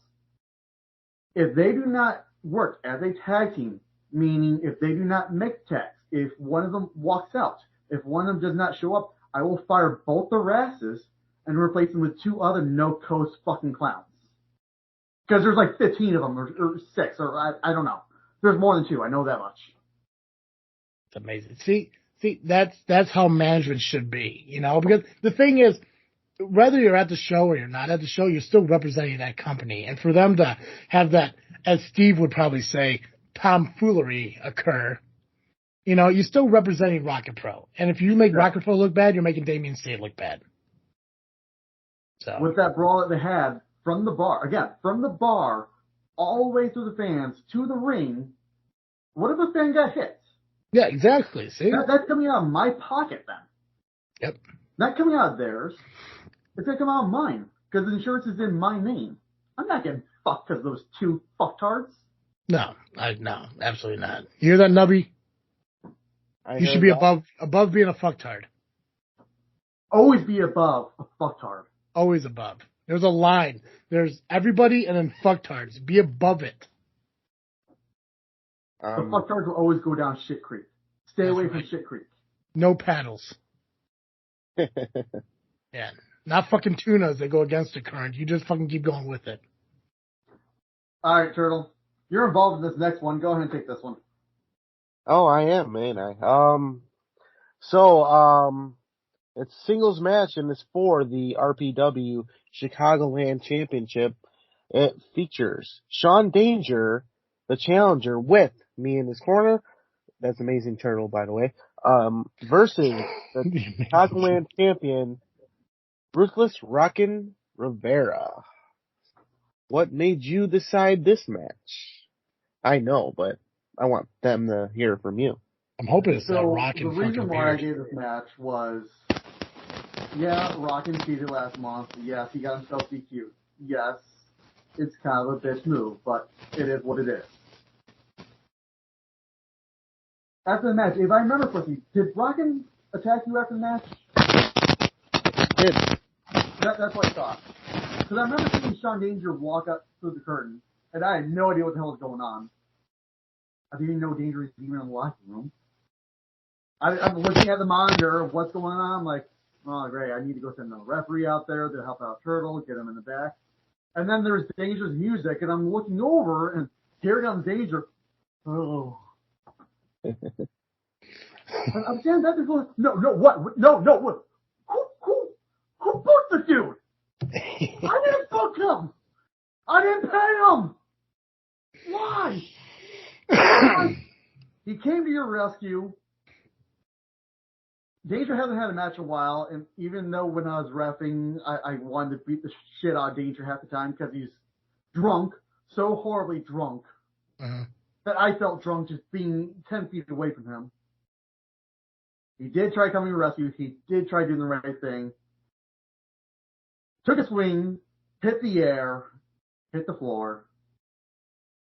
I figured, why not? With you in his corner, what's the worst that's going to happen? If Rockin' attacks him after the match, guess what? You're right there. You can step in. I don't have to worry about it. It's your problem now. Have fun. Perfect. And I won't miss either. Oh, no, And I won't fall. I mean, Nubby's the perfect guy. He did win a match this past weekend. He spent a lot of time talking about it. That's why we got the lead bringing you on. I spent less time talking about that. Hyped himself up the whole time. Every once in a while. Mm-hmm. But I did get attacked after that too, so. Well, you keep getting attacked. You and Steve, man. You and Steve make a lot of enemies everywhere you go. I don't know why you just can't, be respectful and be around people. I don't get it. But I didn't open my mouth about this one. You had to have done something. You had to have done something. I exist. That's my problem. People don't just beat up people for no reason whatsoever, Nubsters. You had to have done something. You never met Russell TD, okay? Or is it Russell All Time? Russell Big Time, whatever his name is this week. I've never met a Russell. I think it's Russell All Time. Or is it Russell All-Star? I think it's All Time. I think it's All Time. Nubby, this is probably why you got beat up, because you don't know what his fucking name is. Well, that's the thing. Nobody knows his name. So everyone should get beat up at this time. Maybe if you took time to learn his name, he wouldn't just go out and beat you up and shit. Maybe growing up, he had a turtle that ran away from fucking home, and he's like, I'm taking out on all turtles. Hey, all I know is he was motivated to do it. What motivated him, I do not know. At that time, I was seeing stars. I don't know either, and I don't know how anyone can be motivated by motivational Mike. Somehow Nubby was, and he won. He seems like a nice kid, but, oh my god. I'd much rather eat a fucking bullet. There we go. And I am not advocating suicide, so no one try and fucking cancel me because I'll beat the shit out of you. You're too classy. You're too classy for that. He wrestled in khakis. So, of course, I made the Jake from State Farm joke. See, you got lippy with people. Yeah, I do. It could be just for your face. You do have a punchable face. Damien, back up on that. I do. I'm not gonna lie or deny that. I do have a punchable face. I will agree. There are plenty of times I see him and I just want to punch him in the face. Right. Just like one of those inflatable counts. Like the pro wrestling, and I'll turn around and it's very much just blah blah blah, business. Oh, there's Turtle. I want to punch him in the fucking face. Right. Hey, buddy. It's true. Moving along. Well, here's a match. The Boomstick 12 gauge versus Bailey Bright. Yes.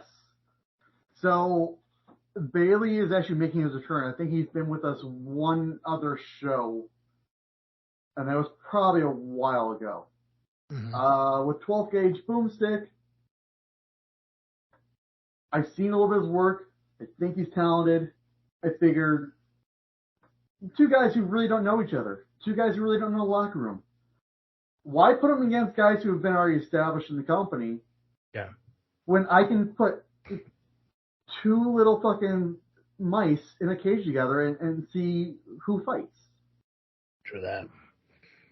Now, for talent coming or even returning to ARWPro, do you send people out to kind of do the scouting, or do you take care of that yourself? I do that myself. Fucking classy.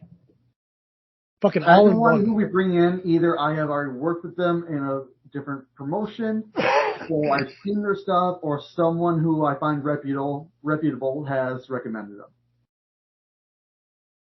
It's classy right there. You're an all in one, bro.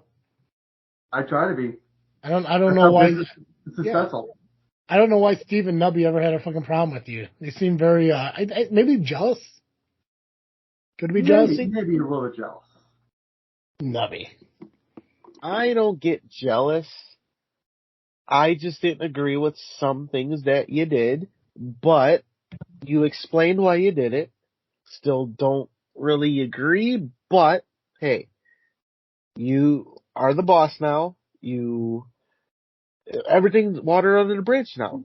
So we got to move forward, correct? I think in the last few months that you've been here, Nubby, I realized one thing about you is you never look at like the big picture of what's going on. Like you see something happen and you want instant, action towards it instead of looking at like the big picture. Damien Saint's a big picture guy from what I know. I don't want to speak out to her. I don't want to assume anything. But Damien Saint looks like a big picture guy. So if he does small little things that you can't make everyone perfect. You can't make everyone happy, But you have to see all these small things. You can't make everybody happy. I don't expect to make everybody happy 24/7. That's not my goal. The goal is to make money, grow a business. Mm-hmm. But what you were saying with big picture, not to cut off Nubby for us going through the matches, but I have horrible ADHD, so bear with me for fucking minutes. But like I don't mind talking about backstage stuff as well. I mean, come on, the business has already been broken as it is by WWE with the last 5 WWE 2K something games where you play the GM, you make a storyline, you do everything. The fans already have an understanding of how it works. Yeah. But with the big picture, I book shows very specifically. I book matches very specifically because I want to see who's going to be the better competitor in that outcome. Mm-hmm. But when I first came on and I first signed the paperwork and I got to join Creative and started working with them of what we want to do for the business itself as a whole, instantly the first thing I asked the people from above was, what do you want in May? You tell me what you want in May. You tell me who you want in title matches. You tell me who you think deserves the next push. And I will figure out a way to get them there. Everyone in the whole company has a plan since I jumped on board. Some people's plans are further out, and it's doing a very slow build to where I want them to be. Yep. There are some people who are getting pushed right away because they're ready for that next step. But everything I do with every show is very specific and very aimed towards the next show and the next show and the next show, to where I'm already picturing what the card is going to be 3 Mays from now. That's how far I think ahead. And I do it very Quentin Tarantino style, where I think about what do I think will be the big thing at the time that will make money. With where I see everybody right now, where do I see them being in 3-4 years? Yeah. And I can already start picturing who I want in title matches, who do I think might be a champion, who do I think deserves those matches, and I'm already planning stuff out from 4 years down the line back to this past September of what I want the business to become. Right. Right. And the cool thing, if you really want to think about it, this is your 4th show that you've been in charge of? Yes. Cool. Nubby, how many of the shows that he's been in charge of have you been booked on? I think 3. Right. You 75 finished the last two? 3. Well, You I've been finished- on every show some way. Yeah, and you're going to be on this next show. Right. Have you thanked him for that? I think of every show. I mean, I think it'd be nice for you to thank him right here. Would it be nice if you thanked him right here, right now? I don't need his things right here. No, Travis. but I do. Let me be a little bit humble right now. Come on. That's fine. I think what Nubby needs to do is realize that Nubby wants to wrestle. He wants to step away from roughing. He wants to wrestle. He's mentioned on the show numerous times. And you have a guy right here who you didn't agree with some things, which is wrong. Shame on you. But he's giving you the opportunity to do what you want to do. In the past 3 shows, now 4th one coming up. And I think it'd be nice here on JFW for you to look at your boss and say, hey, Damien, thank you for giving me these bookings.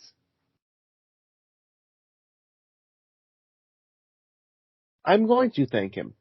No, you should do it right now. Don't talk about doing it. I'm Just not, fucking do it. no. I'm not Just going do to it. do it right Just now do it. because you're telling me to.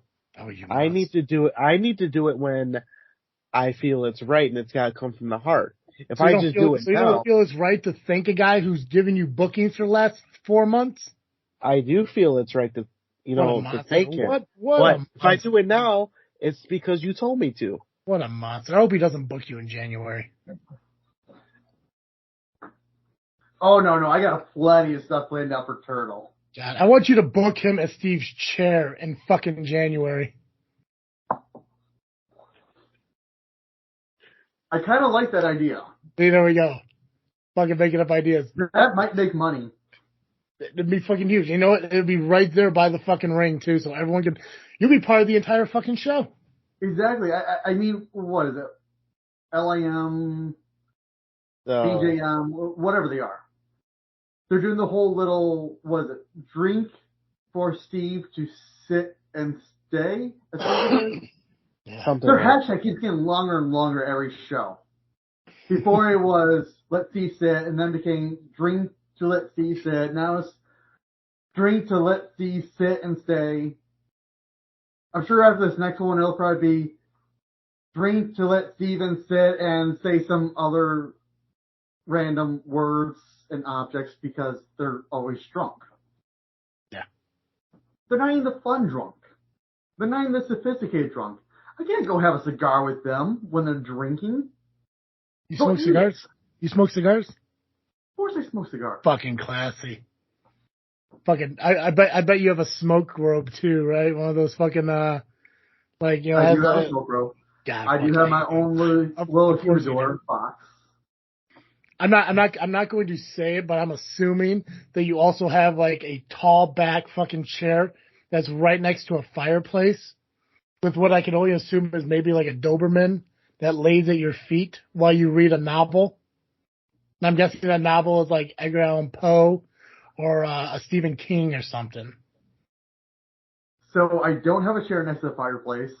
But you want Well, one, right? In my den where the fireplace is, I do have a wraparound couch that is in front of the fireplace. Fuck yeah. That is also by one of my front doors. And right in front of one of the front windows. So when it gets to evening time, and that window, it faces the west, so when the sun is setting, I can't pull out my low books, I can't pull out my Edgar Allan Poe, I can't pull out my, who am I thinking of? Don't mind a little bit of Shakespeare every once in a while. Fucking elegance. That's fucking elegance. This guy doesn't go watch plays, he fucking reads them. No, but you should thank him for sharing this part of his life with you more than you should thank him for booking you on his show. How about this? I'll do this for you, Travis. So, Mr. Saint, GM of Mr. Rocket Turtle. Wrestling, Of I Rocket Pro thank Wrestling. you. I thank you from the bottom of my heart, no bullshit, for booking me these last few shows and going forward. And I also thank you for sharing your story with us. It was actually pretty good. Well, thank you for letting me know that my story was pretty good. The guy who I wrote do the book appreciate on that, Turtle. I do elegance, appreciate that. right? The guy who wrote the book on elegance really just went to Damien Saint's house and say, hey, what do you do on a normal day? And just wrote his shit down. Like, I'm assuming his eggs are poached in the morning. Actually, in the morning, I am already at my Monday through Friday job. Fucking classy. Because usually I'm working from 5 a.m. to 1 p.m.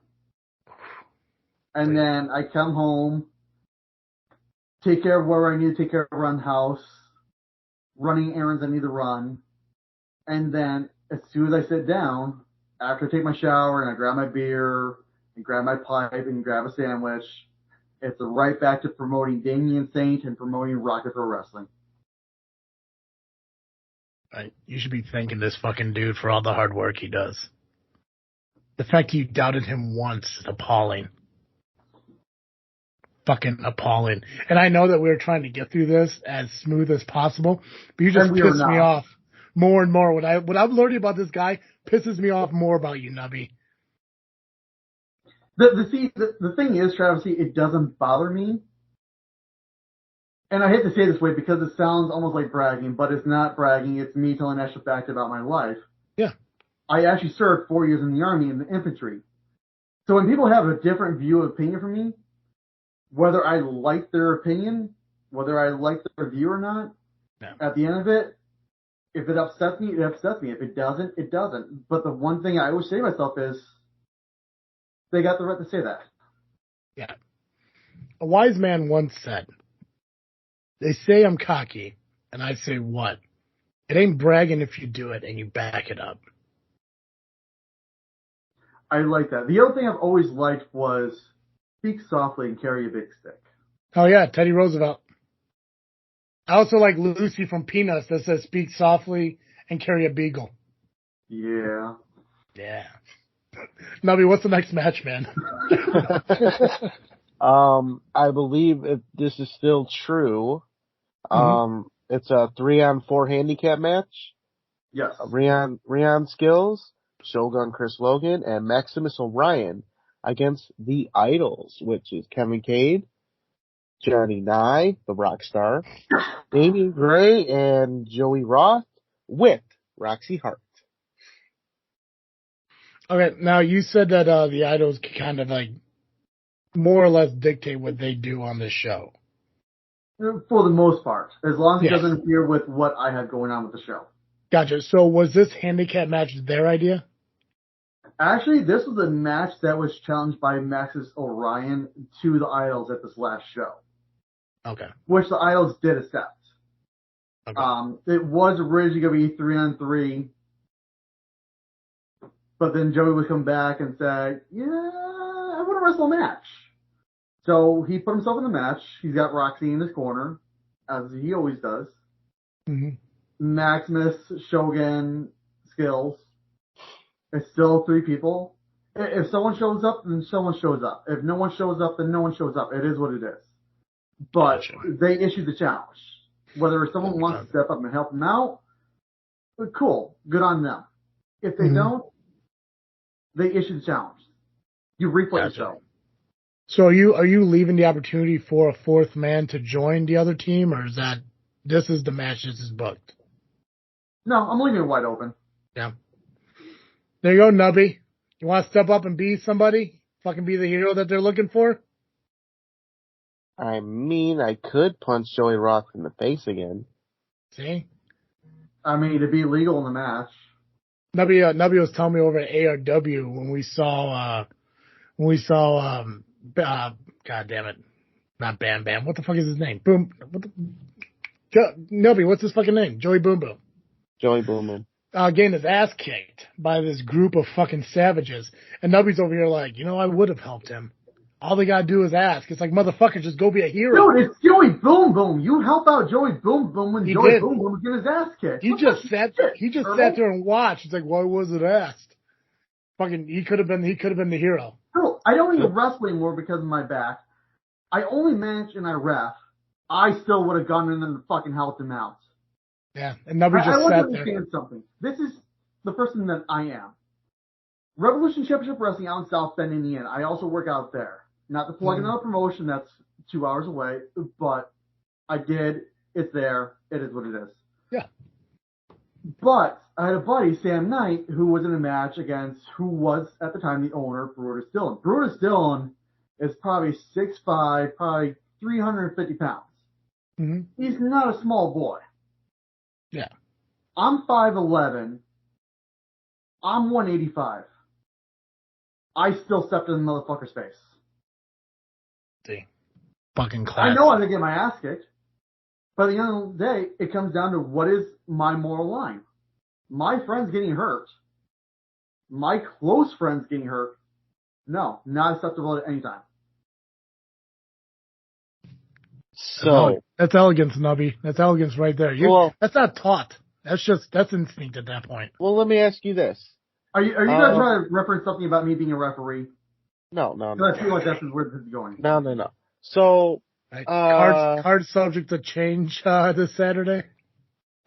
Who is a friend to you in this business? Just name somebody who's not with Rocket Pro. Name somebody that's not with Rocket Pro. Right. Okay. Oh, let's see here. I'll throw him out. Bob Evans. Oh. Okay. I was hoping you'd say Travis name. Now, let's say Bob Evans bought a ticket to Rocket Pro Wrestling. And he's a paying fan. He sees you getting beat up. Would it be wrong if he just jumped the guardrail and helped you out? He's a trained professional. It doesn't bother me one bit. But he bought a ticket. Yeah, he bought a ticket. He's a paying fan. He is a paying fan.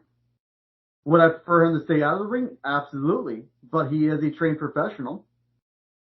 So for him to even step into the ring at all, I know people are going to be safe at the end of the time.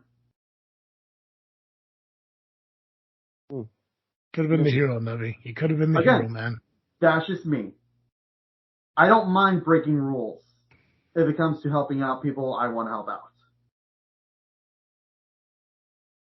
You got a point there, Mr. Saint. Of course he does. Fucking of course he does. Elegance and class all the way here, Nubs. Come on now. I should have helped. Before we keep going off this crazy train. That's true. Yes. Side note, ever since you came on, I've always had my pinky up the entire time. I don't know why. You just do that to people. I'm not going to do that show to tell everybody have the pinky out. That's right. All right. Go ahead. All right. So, Aaron Stone plans on addressing the RPW crowd after his Rocket to the Top briefcase win. My question to you is, why were you reluctant to sign that contract? So with match 5, it looks like we have those damn Coyotes, Deshane and Berna, going against AEOU, Mackay Pope, and Mile High Nelson 6. I think this is going to be a good match. Coyotes are talented.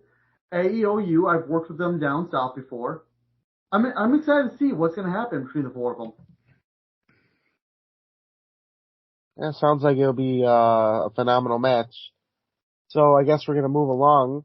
I've heard a lot of good things about the damn Coyotes. I haven't been able to see them in person yet, but I am excited to see them. The only thing that they piss me off about is they like to chew gum to the ring. And then it gets on the stage in the ring. Oh, yeah. And guess who's the motherfucker who cleans that shit? It isn't Coyotes. Yeah. I'm hoping it's Steve. No, it's not Steve. It could be now. It could be. But I don't trust him to get the job done correctly with that. We'll move on to match 6. Match 6. Triple threat, Garrison Creed versus Solomon Tupu versus Big Mac. Yes. Why Solomon Tupu? Solomon Tupu, after seeing his match last month, going for the Outer Limits Championship, the dude can fight. And it's not often around Chicago that you get to see a Samoan have a wrestling match. I mean, really, take a moment and really think about it. When's the last time you've seen a true blood Samoan have a wrestling match around the Chicagoland area, and it wasn't AEW, it wasn't TNA, it wasn't ROH, it wasn't WWE? No, it's You don't see it often. No. You've seen wannabes, So, that's about you it. take advantage of it. That's new fucking marketing that I can use. Yep. That's an attraction to bring fans in. Now you put him against Big Mac, and Big Mac is fucking ferocious itself. And then you put the two of them against the mercenary Garrison Creed. There's no small guy in that match. There's no weak person in that match. There's no one that is going to throw a forearm, a fist, a kick, anything softer than the other guy in the other side of the ring. Good point, It's got to be a fucking brawl, and I want to see it. Yeah, it definitely will be. I've been in the ring with Garrison Creed, and let me tell you, he hits hard. I don't doubt that. All right. Any input, Travis? T? Was that the last match? No. No, that's not last. Oh, I'm a huge fan of Powerhouse guys, and I love when Powerhouse guys face other Powerhouse guys. I don't, to use SCW as an example, I don't really ever want to see a match where it's like Hunter Payne taking on like James Creed. Like, I don't want to see some guy who can easily toss somebody across the ring. I like the whole idea. You don't want to see the classic Great Khali versus Rey Mysterio type. No, absolutely not. I wish Omos was in a better position, like physicality-wise or ring intelligence-wise, so he could have had a great match with Braun Strowman, stuff like that. I love when powerhouses collide because you sit there and you actually have to think to yourself, like, which guy is going to overcome the other? Yes.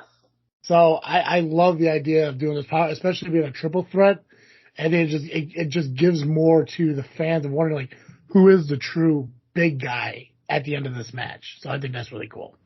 Exactly. And as much as I do always love a fair match of one-on-one, Yeah. to do a little Scott Steiner math, they all got 33.333% chance of winning. Oh, God. Fucking A. Yes. Yes, I started doing that online, and I started tagging Scott Steiner with that. Either one day he's going to respond and laugh, or he's going to meet me somewhere and beat the holy shit out of me. Either way, it's going to be an interaction with Scott Steiner. I'll take it. A quick side note. So when he did that promo on Impact Wrestling, like, if you sit there and actually watch how Petey Williams responds to his, like, promo, it's fucking hilarious.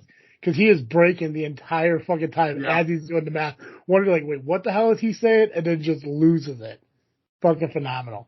And the sad thing is the math makes sense once you really lay it out. Oh yeah, I've seen somebody actually draw it. I think it was like on a fucking TikTok. Like, as he was saying it, they're drawing on the board. I was like, dude gets it. Either he's really fucking smart, or he did the math out. I was like, okay, this is how I have to fucking word it to get across sounding like an idiot. But realistically, in the end, absolutely right. I'm thinking it's that way. Like, I can be creative on a microphone. I don't know if I can be that creative on a microphone and start throwing out numbers and making shit. No, I wouldn't even come close to it. Absolutely not. All right, Joel, you want to take us to our main event? Sure. It's another triple threat match. And it's for the Rocket Pro Wrestling Championship. Champion, Old Evil Christian Rose versus Eli, is it Isam? Isam. Whew, finally got something right. Versus All Day Marche Rocket. My question to you about this match, why Marche after he's been losing a lot lately? He has been. Part of it is because it's Marche. Marche always performs amazingly in the ring. Marche is always a main event talent. Marche's been on TNA before, if I remember correctly. Yes. Marche works, NWA as well now? Yep. Yes. Mm-hmm. The dude's still going. He's still busting his ass Sunday through Saturday, since wrestling is pretty much all day, every day. But he's been losing. I feel like he still deserves a title match because of everything he's done for his business. He hasn't had so much going on with storyline so far. And I'll be honest, I don't want Marche cracking and thinking he's not as good as what he really is and start giving into bad mental. So championship matches help. Plus it's Marche. I mean, who doesn't want to see Marche go for a championship? Come on. Yeah. Now it was a couple months ago that he lost in that casket match against Grimm. Yes. Grimm. How was his mindset following that? Because I thought that I read somewhere or saw somewhere that he kind of lost it for a minute there. Is he still kind of off from that, or is he kind of like refocused himself again? I don't want to speak out of turn because it's more him. Yeah. It's more of his place. Just from your perspective. From my perspective of what I'm seeing, Marche is still there, but Marche is not fully there backstage. When he gets to the ring, he's 100% all there. When that bell rings, he's always 100% on the job of what he needs to do. Gotcha. But when he gets back to that curtain, he just has a different look on his face. Yeah, I do remember, and it could have been Turtle. It could have been. I'm trying to remember where I saw it from, but like it was something like after that match, like in the back, like he kind of lost it, and like for some time afterwards, you kind of see like it's Marche Rocket, but it's not really Marche Rocket. And I've never been in a casket match. I've never faced Grimm. I think those two things together is like a mental fuck in itself. And it definitely is. Yeah. Speaking of someone who has managed a casket match and has been thrown into a casket. Yeah. It's a weird dynamic being thrown in there. Yeah, to where you're hit, you're dazed, you're not sure what's going on, and the next thing you know is your eyes are opening and smack. Yeah. What about you, Nubby? When I did my casket match, I was probably maybe 4 or 5 months into the business. Oh, yeah. And they hammered the fucker shut. Oh, wow. And there was my client at the time, Nevermore, out in South Bend, Indiana. And here's me and Nevermore. I'm in the fucking casket first. Isaiah Moore throws in Nevermore, wins the match, gets on top, because I watched the footage, stands on top of the casket, gets a bag of nails and a hammer, and starts hammering the fucker closed while he's standing on top of us. Oh, God. It changes you. It absolutely changes you. Yeah. And the dude against Grimm, I can't even fathom being in a match against someone like Grimm. What about you, Nubby? You've probably been around Marche a little bit more since then. What's your thoughts on where his mind's at? He seems to carry himself like in a weird way. Like he's all day Marche Rocket in most cases, but you can definitely see he's not the same. Like, so the last show I was talking to him like normal. It was, normal talk with Marche, but there's that moment where he just forgets he had a conversation and he's got that look of fear. So it could be from that casket match, maybe, because it's been on more than one occasion that I've seen that. He's having conversations with many people. He's talking all day, laughing, his laugh. Finds something really funny, he laughs for days, all day. And he stops and then he just goes in a trance. He never did that before that casket match. Yeah. Well, who knows? Hopefully maybe this triple threat match will kind of like wake him up a little bit from whatever is going through his head. But, I'm kind of hoping so. Yeah. All in all, I mean, it seems like a solid card from top to bottom. Again, Nubby, you're booked on it. So, obviously you're still doing a good job there. What's Steve's, situation with Rocket Pro? I know he's, I know at least from our interview or our, show we had with him a couple weeks ago, like he's thinking like his numbers like kind of up in the wrestling business and everything. But I mean, I think as long as he falls in line, he shouldn't have much of an issue with Rocket Pro going forward, correct? Steve is not going anywhere. Steve's job is not even remotely threatened. Right. I'm the type of person where if I'm threatening to fire you, it's because you have already pushed me to my last straw and pushed me to my limits. Mm-hmm. I would much rather have someone who I cannot stand, someone that I hate. I would much rather pay them and make their life miserable. As long as they know that the fans will still pay to see them. 100%. Not to take away from WWE, but you just do what's best for business. Absolutely. You know, and that's what makes, again, another thing that makes you a great fucking leader is that you don't allow personal issues to get in front of what's best for Rocket Pro. Yeah, we know, Steve. I did an interview a couple weeks ago with On the Beat. Mm-hmm. And Turtle, I don't know if you saw that. Yeah, I listened to that. But I mentioned in there, everyone kept accusing me of being an idol. Not to backtrack all the way back to September, but this is going to lead up to where I'm going next. But everyone kept saying, I was an idol. I was an idol. I was an idol. After almost 6-7 months of hearing, you're an idol, you sold out, you're an idol, hey! Fucking nerd. I finally broke down the whole reason why I did what I did.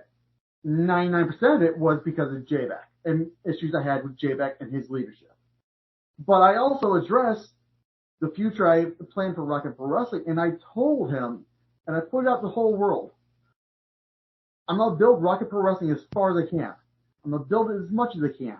I want it to be on TV. I want to do online pay-per-views. I want to do merchandising rights. I want to do merchandising itself for the locker room and for the company. The goal is make Rocket Pro Wrestling more money. When Rocket Pro Wrestling can make more money, I can raise my rates and my contract.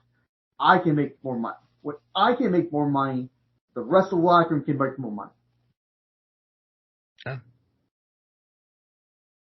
So, I believe you said it on that podcast, but just to refresh my memory, when you initially made your decision to hit Chris Logan, whatever, not faulting you on that, was it you were going to become general manager?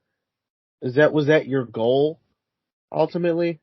At the time, no. My goal was strictly, I just wanted J-Back out of power. Okay. I know the fans love J-Back. I know the fans really appreciate him. I know the locker room respected J-Back. But speaking as a referee who probably got hit a little too many times, I would see J-Back going to the medical area. I'd see him talk to the trainers about the wrestling talents. If they had a concussion, if they got hurt. He never once checked on his referees. You can replace any wrestler with any wrestler. I can find 5 guys of the same style, of the same type of person, of anyone in the locker room. But the guys that we have are the ones that the fans love. Mm-hmm. But you can't replace referees. There is probably, what we'd say, probably in the area 50 wrestlers to a referee. Right. Probably within like a 2-hour radius, I'd say. Yes. You only got so many referees. If one gets injured and can't make the next show, it's a damn fucking fight to get another referee. If I have a wrestler call in sick, if I have a wrestler call in and say, hey, I got exposed to COVID. Hey, there was a death in the family. Hey, I have a personal emergency I have to take care of, that I absolutely need to take care of. I can understand that. I can appreciate that. And I can, if I want to, I can find 20 other guys who can take care of that match. But if I have a referee who, same excuses, death in the family, sick, COVID, family emergency, I might have maybe 3-4 active referees within the area that I might be able to get a hold of. And by within the area, I mean within that 2-hour radius. Mm-hmm. Well, if you ever need a referee, I hear Chris Hedford's looking for work, so Send them my way. I can always use another referee. Good Lord. Hold on. Is he good? Or is he shit? I guess it depends who you're asking. Steve doesn't like him. I'm asking you, Travis, because I expect you to be fucking honest with me, man. So Hedford is a former commissioner of POWW Entertainment. POWW Entertainment had an issue with SCW over the last year. So as a person, kind of seems like a dog shit kind of guy. But, I never heard any issues about his refereeing capabilities. His contract just ended as commissioner of POWW, so I know he's pretty freed up. I would say give him a shot if you ever did need him. Okay. Goofy looking dude. Plus, he annoys Steve. I mean, that's always a plus. That's always a plus. And Turtle doesn't like much either. Jollies. See? You could book him to ref one of Nubby's matches. I'm sure you'd appreciate that one. I be Steve's chair. There you go. See? Nubby, you could be the Ottoman. No, I don't want Steve breaking the two of them. ARWPro is this Saturday. Is there anything else that you guys want to mention or add about the show as we wrap up this episode? I got nothing for that. As far as I'm concerned, the tit is done. So if Saint wants to add more. Yeah, Damien, you got anything else you want to add about the upcoming show or just anything in general? I got Turtle Indie Talk. Turtle Indie Talk is what tit is, just in case. I got an idea about the main event. Excellent. I would love to. What's the idea for a main event? You'll find out on Saturday. Oh, perfect. Awesome. Damien, we're going to end the show. Do you want to hang out for a little bit while we wrap it up? We can talk afterwards if you got to get going or. No, I got a little bit of time I can kill before I gotta get ready for work in the morning. All right, awesome. Well, we'll get this wrapped up and then we can kind of socialize a little bit afterwards. Nubby, is there anything else you need to add to this show? No. Awesome, guys. Make sure you follow us on social media at Facebook, Instagram, and Twitter just by searching Just Freak Wrestling or the JFW Podcast. You can find this show when it is released on iTunes, Google Podcasts, Spotify, Podbean, just by searching JFW Podcast or Just Freak Wrestling. Nobody, that's all I got. We can ring the bell in this episode. Perfect. As always, I am Travis. And I am the Amazing Turtle. Cowabunga and good night. And this has been GM of ARWPro Wrestling, Damien Saint. Fuck you, motherfuckers! There we go. And thank you for listening to another episode of Just Freak Wrestling, the JFW Podcast.